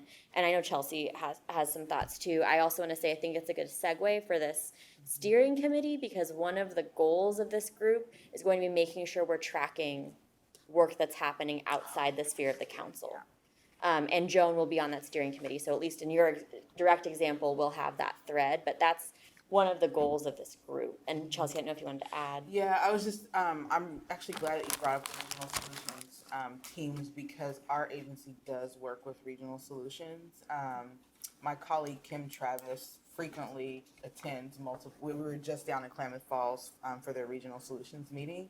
And I do think that that is another place for connection, and that, I mean, that might be something that we can add into like the convening around like early childhood education and philanthropy. I mean, philanthropy is another great group to be a part of this convening that we want to hold. And so regional solutions, those local or those regional groups might be a good partner within that. So thanks for bringing that up. It's kind of amazing to me after Yeah. all these years. I mean, there was a economic development focus in the for childcare in the early 90s. And then it just kind of fizzled out. And all on its own, it's emerging in local communities. And oftentimes it's hospitals or local businesses that are struggling to get employees. And so the issue has come up. But it would just seem a shame. These people are really doing things. And so it's like, Right. you know, I don't want to stop them. I don't want to control them, but I'd certainly like us to be connected. Yeah, excellent point. And they've certainly been testifying at the legislature. They had a whole panel on workforce and childcare related workforce. And Ben And was economic there. development. Yeah, Yeah. yeah, excellent point. They can't keep employees because there's no childcare. That's right. Right, That's why Cost is hospitals so- I have think we always have one been of the big highest childcare costs. supporters. Yeah. Of childcare per income capita. yes, major problem. Affordability. So do I? Yes. So, and I apologize, I sent out an earlier version. So the version in your binders is sort of our current thinking of this cross-sector steering committee. And Terry, I emailed it to you if it's easier for you to look on your own.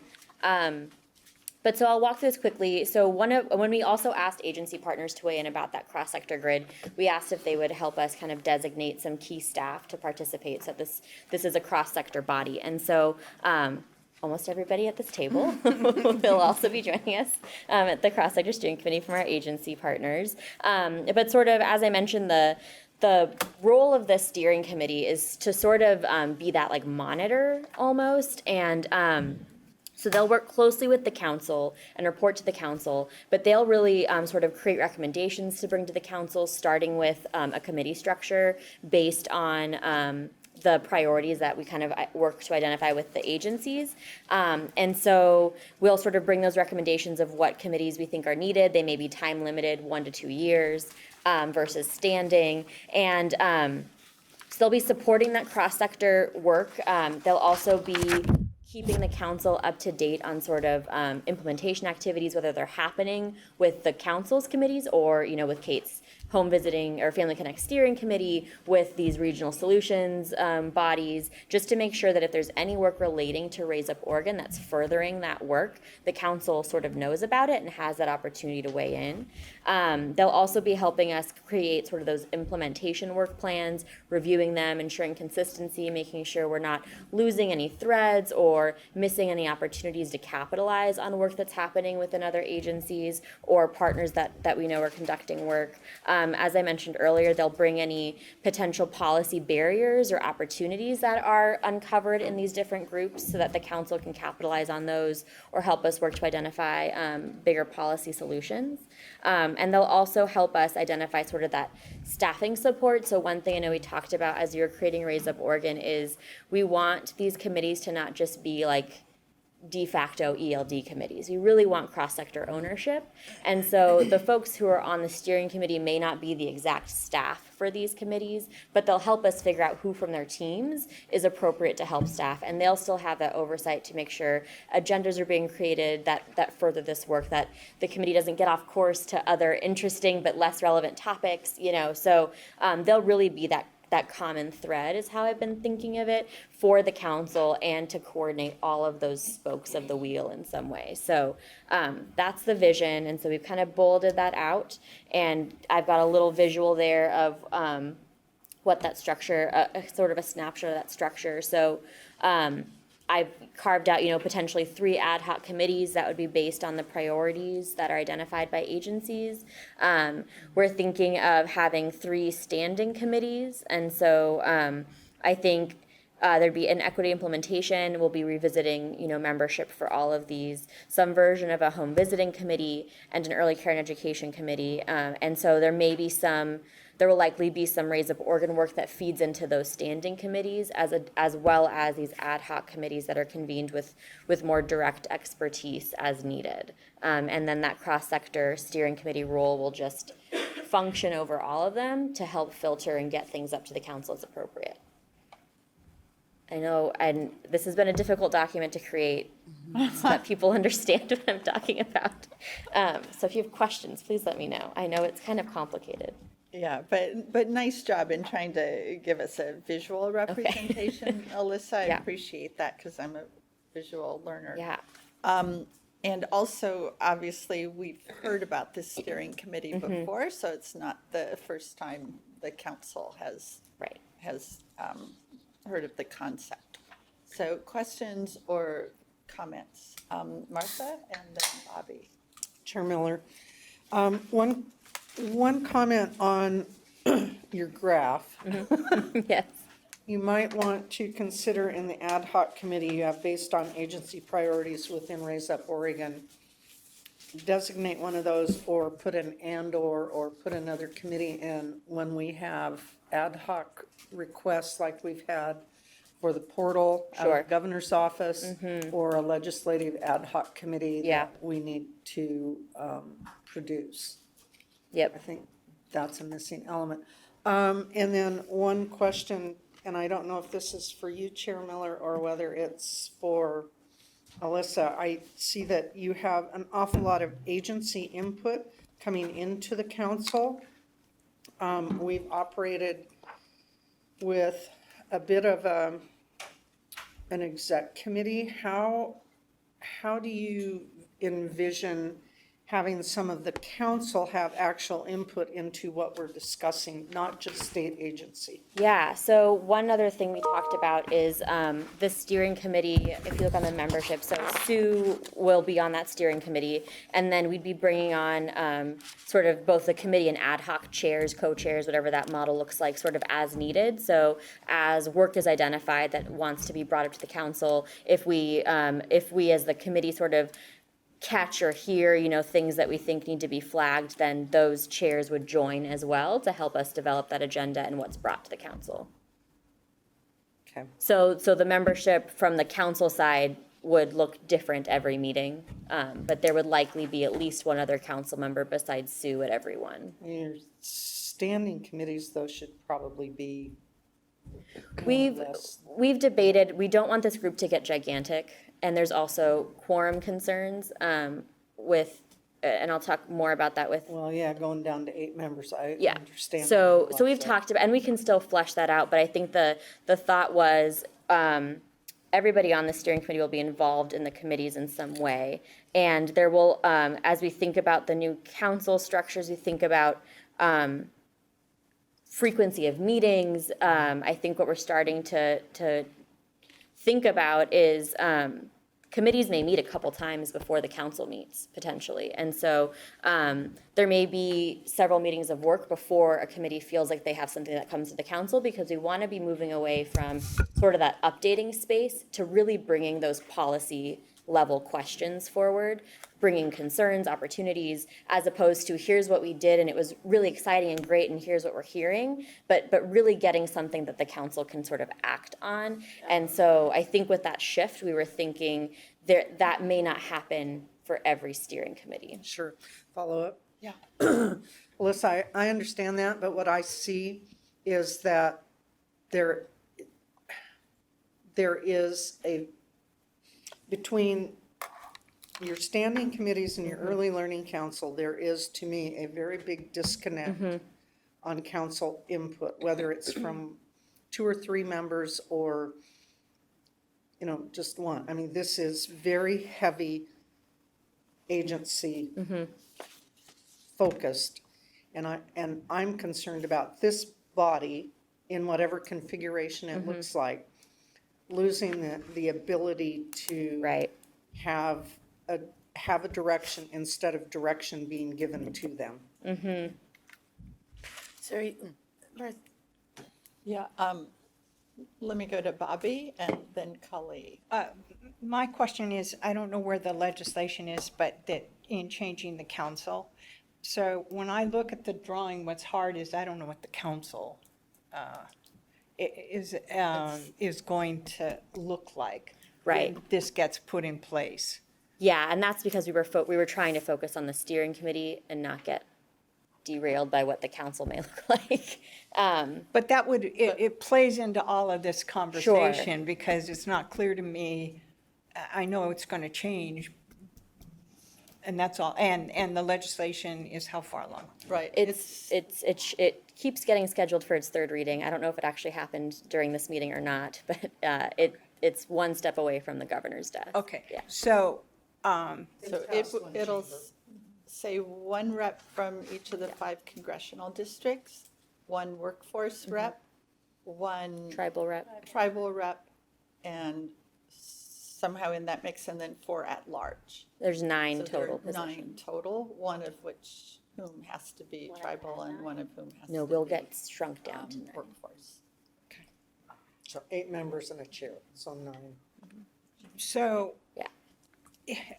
What's really important is it is envisioned to be something, is it just changing the makeup or is the vision for the council being changed? That would affect my understanding of this. That's the missing piece for me when I look at this is I don't have clearly in my head what the vision for the council is once this is signed by the governor. And I think, and we were going to talk about this in the legislative update, but I think we don't quite know either.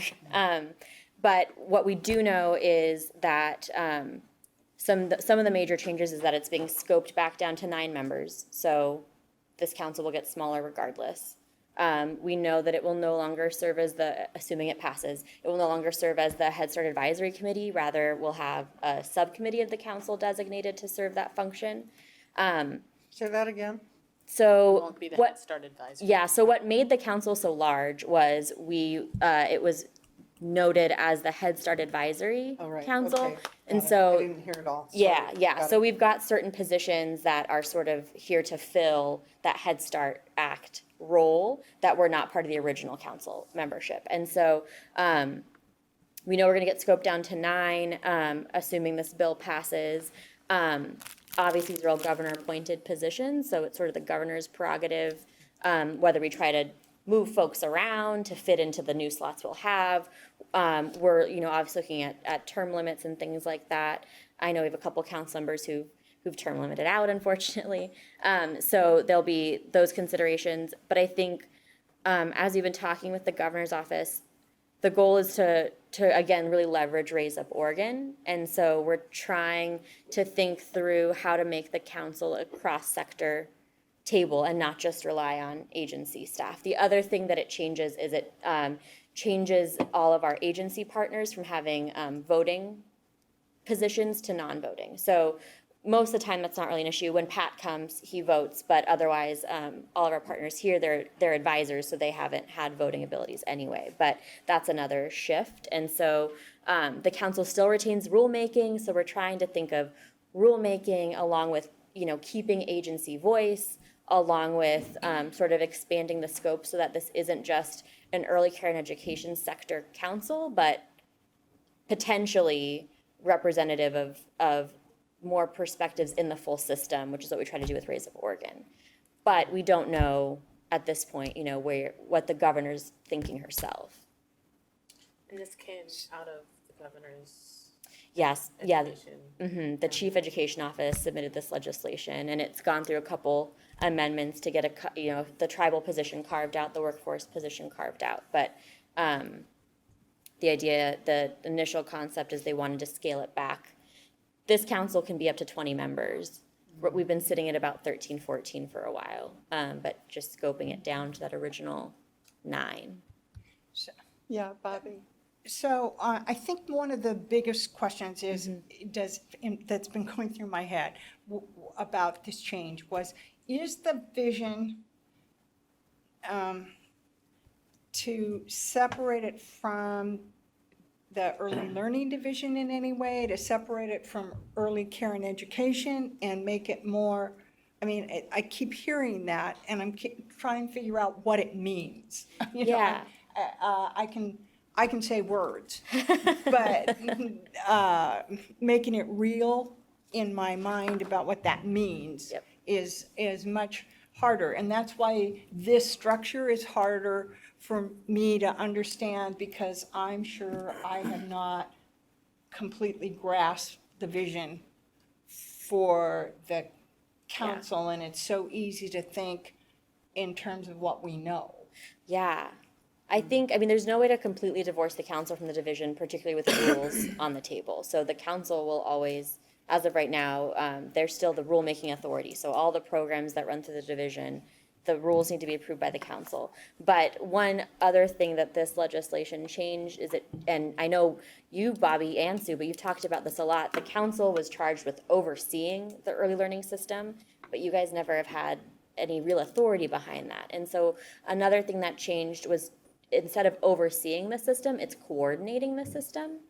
And so that kind of gets a little bit into thinking cross-sector, thinking beyond just the early learning divisions programs and the early care and education sector, but thinking of how to be that coordinator of the full system. So that's really kind of been the big trigger. Yeah. But how, through what means? I think that sounds fine on Yeah. paper, but in reality, what do they think? How can a council coordinate all these systems that have their own agency heads and staff like that? Well, right. And boards. Yeah, I'm like, that doesn't. Well, I I think to some extent, we have done it and are doing it through our plan. Yeah. Right? Implementation of the plan is going to be the coordination of the system, which has kind of been operating loosely, but I think now what we've provided is a real focus for what does this early learning system look like. And we've got incredible legislative support, I think, and beginning to get an increased understanding on their part of the fact that early learning is a system and isn't just a division sitting over here isolated. And, I think one of the biggest roles, I guess, of the council is the convening authority. It reminds me of my old days at the OCF board. That's what philanthropy does a lot of. They convene, they try to set the table and get the right people there to come out with consensus and policies. So I think, Kali, But I think convening is different than coordinating. Yeah, I think we convene, and staff's, the steering committee is the one that's going to be doing coordinating on the ground. But I think through implementation of our plan, it's almost sort of de facto, we're going to be helping to coordinate a system. And maybe it's just semantics or, yeah. Lisa. Well, and where I can see some opportunity, and I'm not quite sure where it fits on the chart, is as we look at doing things differently, it's the policy writing, making that we might either be in conflict for or need a change. And so I feel like an intentional focus on policy coordination with a body above or different than department level to help referee or work through those, or elevate to many of our funding streams are not in our control entirely, they're federal. And so also having the avenue to say, because it's written this way and because we implement this way, we're not able to do X, or, those kinds of things. I think that policy-making piece at the department level is a huge opportunity, and perhaps this group could assist with some of that piece.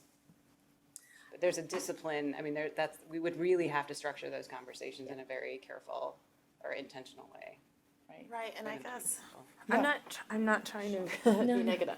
I'm trying to understand how this actualizes itself, and I guess are all of these other agencies deferring that power to the council? I mean, it's, if we, are self-proclaimed coordinators and these other governance structures don't agree. Right. Then I don't see how. Yeah, so the council right now is supposed to oversee, so I don't know that the council's been doing that part either, right? But, so I think there's two pieces. One, at least right now, we have the children's cabinet, so, the governor is bringing all those agency directors together and sort of pushing them and holding them accountable to working together for her vision. So there's that piece, and we don't know how long that'll last. But I think the other piece is that, looking at Raise Up Oregon, and as we get sort of agency buy-in to those co-lead roles, those leadership roles, the idea is that we still want agency participation in the council. We don't want them to have to come listen to 2 hours of childcare rules and vote on rules that don't impact their population, right? So that was part of the idea of the change with the voting requirements. But I think the hope is that as we look at these committees, as we look at this cross-sector committee, when those policy conflicts come up or when that coordination is needed that Liesl mentioned, our agency partners are participating, sector partners are participating to identify a solution. And the solution might be, we need to change statute, and that's a bigger, lift, a longer term solution. There may be something that can be shifted within practice. There may be something that can be shifted within internal policies. And I think the hope is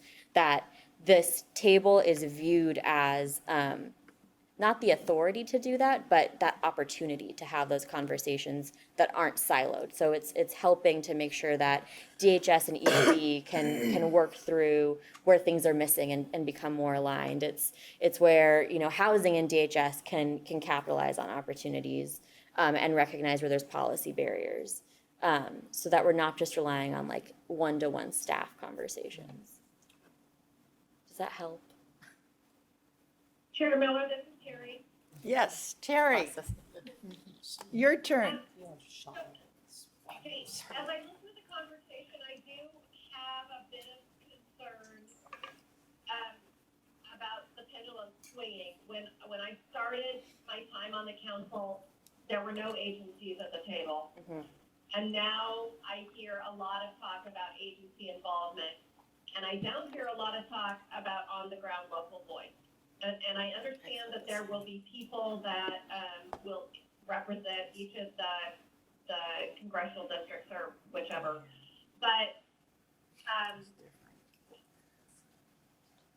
I feel like right now the division is somewhat accountable to the council, and if the hubs are struggling, they can come to the council and ask for some accountability for the work, how they're interacting with the division and what's going on locally, and some understanding for what the local environment looks like. And I'm just not sure I'm getting that piece out of the new structure. And I worry a little bit that it's too agency focused, and that if we start hearing that the decisions are all being made in Salem, at least where I live, you're going to get a lot of local pushback. Thank you, Terry. And I think some of how we were hoping to address that is in these standing and ad hoc committees. That's where we'd really be able to leverage local voice, local expertise, content experts. And so I don't know if that feels like enough. I know that's one of the reasons we have Joan on the steering committee is she's, sort of she's the community systems director. She's helping coordinate all the hubs. So she sort of knows what's happening on the ground and can at least be that one person to filter some of that up, but I don't know if that feels like enough. Well, and I recently had a local experience with my hub where I'm not so sure that what's going on locally is being paid attention to, with a kind of a conflict where efforts from the state and efforts from the locals have bumped into each other. So I just want to make sure that local voice gets heard and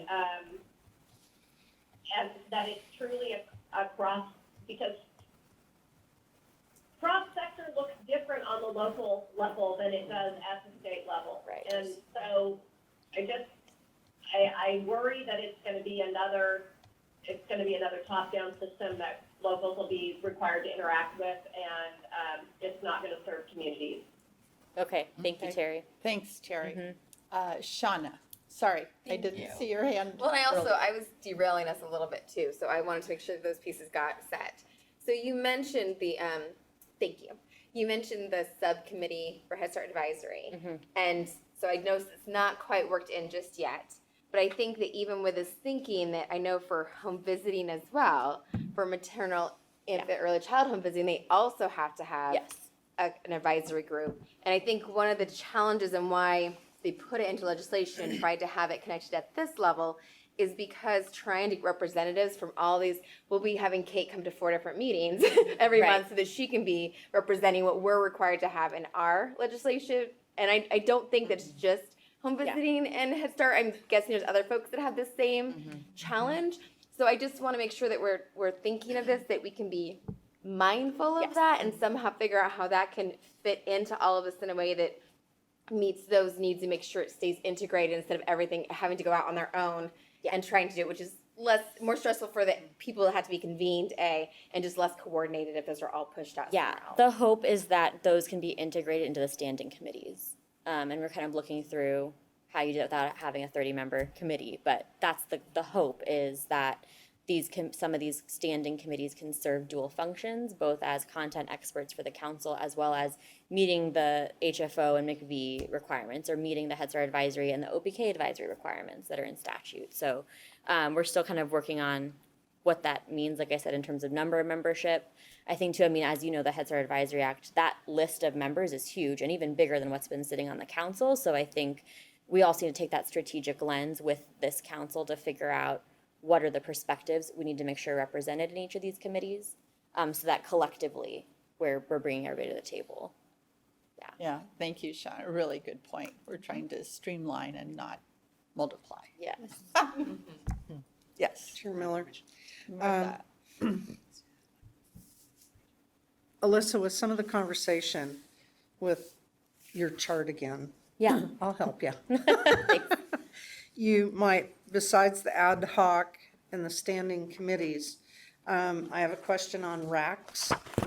You've not brought that into this chart, which I think you need to. Yes. And then I think Terry's comment on hubs is very appropriate, that there needs to be a direct line to the Early Learning Council. Yes. And the hubs need to be on this chart as well. Mhm. In fact, I think that's something whoever's developing probably, I know you consciously, but subconsciously did not get them onto. No, I think I oversimplify. Sue's seen it, I have a much bigger chart.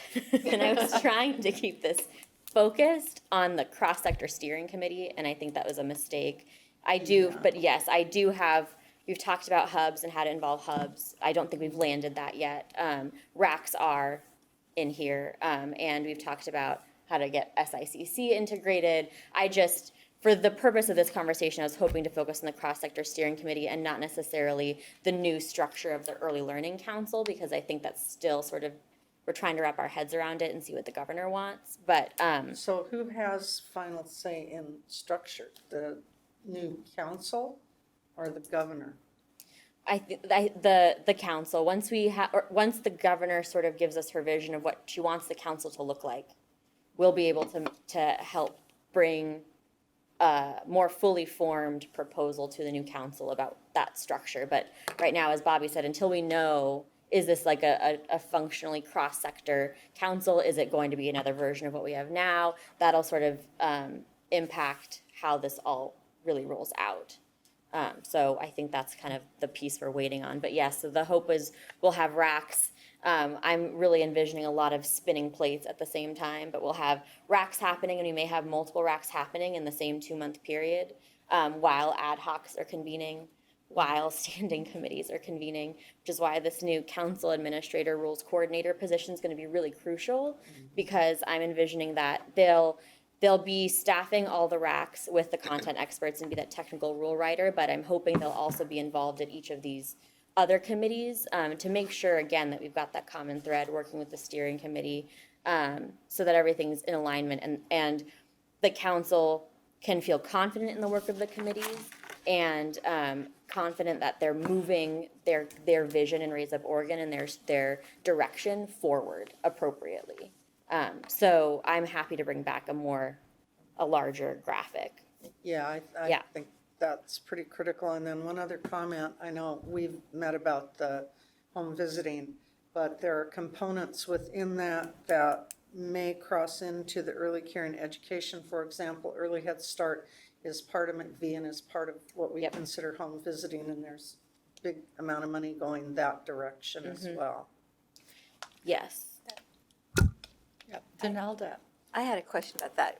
I mean, I understand home visiting and I really support home visiting, but that's a methodology. And do we have a standing committee on a methodology, or is it on what we're trying to achieve from that?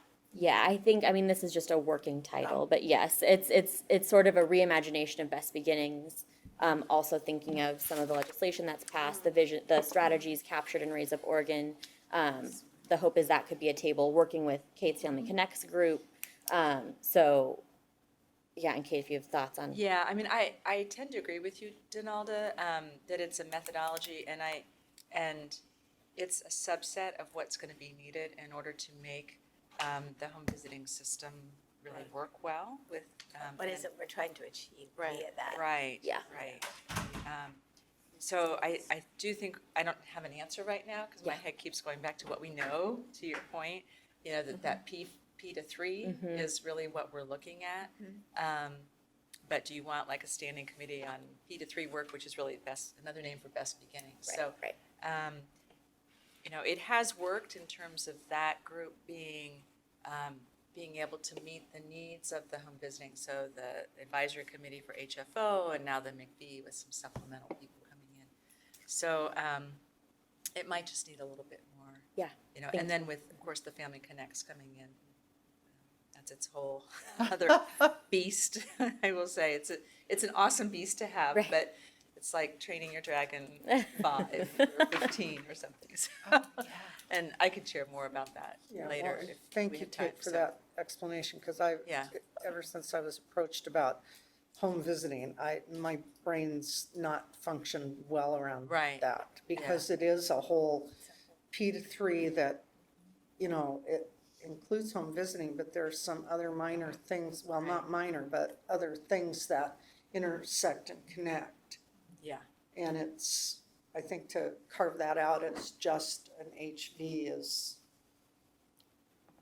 pretty narrow, like Donalda said. The idle becomes the wrong thing. Yeah. The what? The idle becomes the wrong thing. Yeah, right. Because you don't want to just focus it on the home visiting. It's what you're trying to do with that. What's the end goal? Right. And I think that's where, too, the steering committee will sort of take that first whack at thinking how we interact with Family Connects and the steering committee there.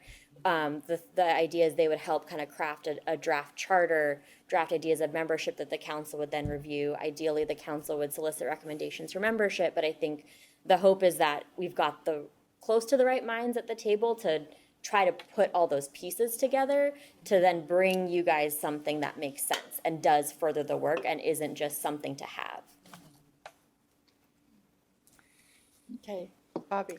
Well, And then I'm not- we need to move on. Yes, We're gonna be I'm going to out by- defer to David on the legislative update. Okay. The hardest part for me to conceptualize it, it's very close to Terry's comments. That to play this overarching policy role that is not an agency agenda, but higher than an agency agenda. And you look down and you see this big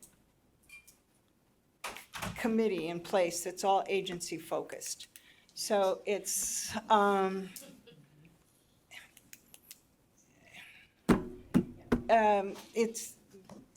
don't think we've got it yet. Raise Up Oregon, we all agree needs to be implemented. And that means that real people who are funded by the state are going to make it a part of, that's, we brought together what is already their work. Yeah, and so that is agency work. But somehow the council cannot, I mean, okay, it can. I hope, I'll say this, I hope the council does not become an agency-focused body. And that this kind of higher level vision that is very much connected to local communities and what's going on in local communities, and not only from a state agency perspective, but from multiple broader perspectives. And so I think I'm having the very same reaction as Terry of something's not quite right, and I can't articulate it very well, but it focuses on maintaining this diverse, but kind of high overarching view and local. And that those connections, that the new council, the revised council, they will not become a way to move agency agendas. No, yeah, no, I think by June we should have a clearer sense of direction so that we can bring, like I said, this is definitely a scoped down visual. So I'm happy to bring sort of that fuller sense because that's definitely not the intention. We don't want it to be a report out group. We don't want it to be a state cog in the machine.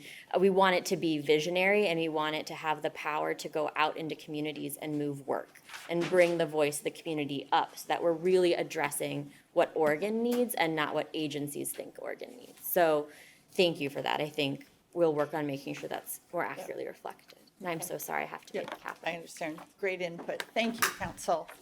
Great discussion. And let's see, Alyssa's being called away, Miriam's gone, and David's probably shortly gone. I'm just briefing. Yeah, a few other things happening in town today, across the street.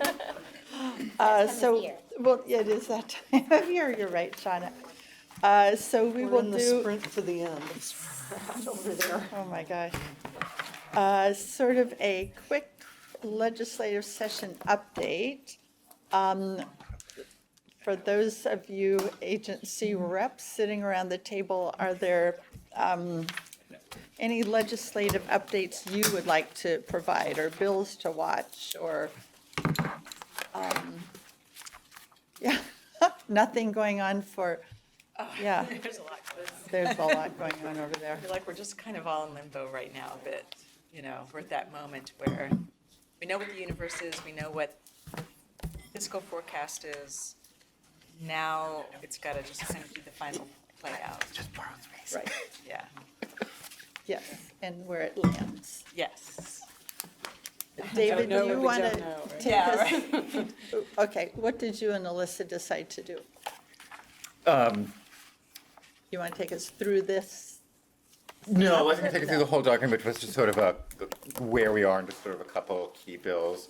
And it sounds like, Sue, that you're gonna talk a little bit more about 3427 in a second, and Yeah, we already did, sort of in Miriam's report. Yes. She talked about it, so this. and it would- feels like we already touched on HB 2027. I think Dawn talked a little bit about that, the licensing, childcare licensing bill. So just a couple bills that want to sort of flag at the moment.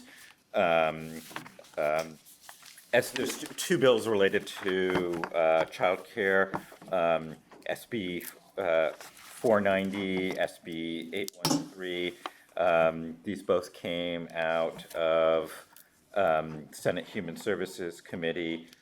813, I think, is pretty straightforward, directs Office of Child Care to make reasonable attempts to identify any child care facility or person or place providing child care about which the Office of Child Care has received complaint to certify if that information is valid and requires further action. SB 49 is a little bit complicated, and I'm probably not the best person to summarize it, but I will do my best. And it actually does link back to some of the earlier conversation today, which is that we know that there are places in which children are being cared for other than licensed child care, including licensed, legally, well referred to as legally licensed exempt child care.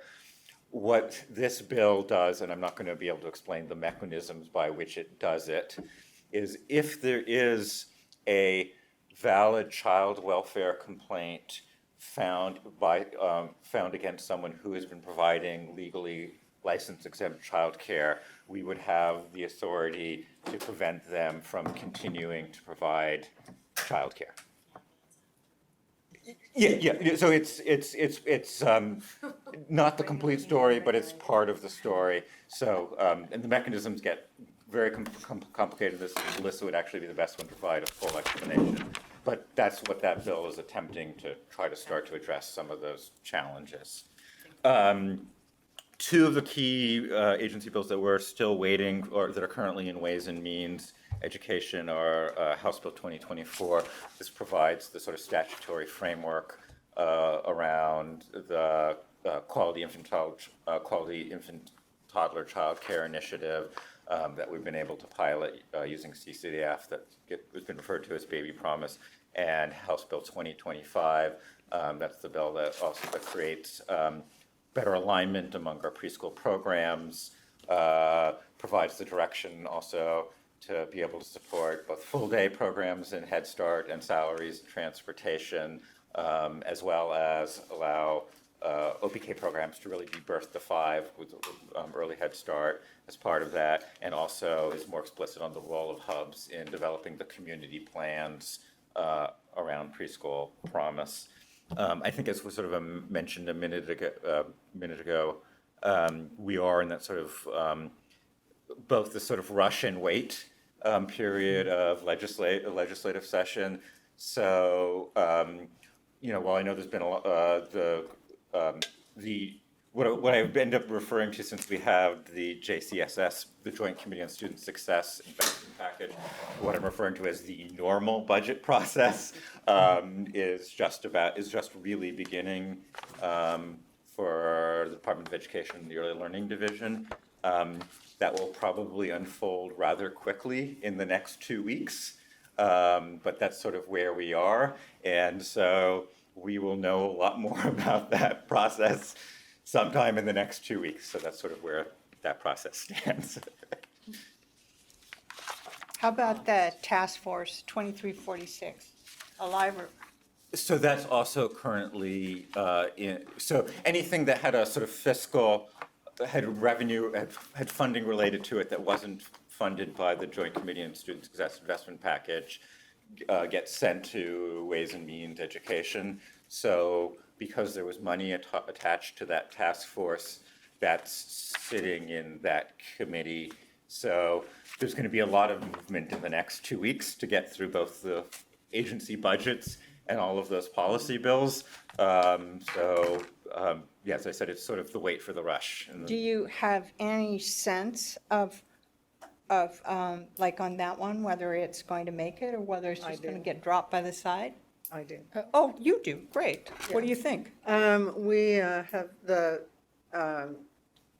Child Care Coalition's been meeting with speakers, staff, to work through some revisions on committee membership and a few other things that she wanted changed. And we received word yesterday those amendments have been made and are being proposed. So we are very confident that the task force will get through. It won't be the Early Learning Division that will staff it. It will be legislative, who is it? LPRO. Thank you. Who? Basically the Legislative Legislative staff. Research Office, basically the office that sort of staffs all the legislative policy committees. Right. And then DHS and ELD will, for lack of better terminology, sub-staff that.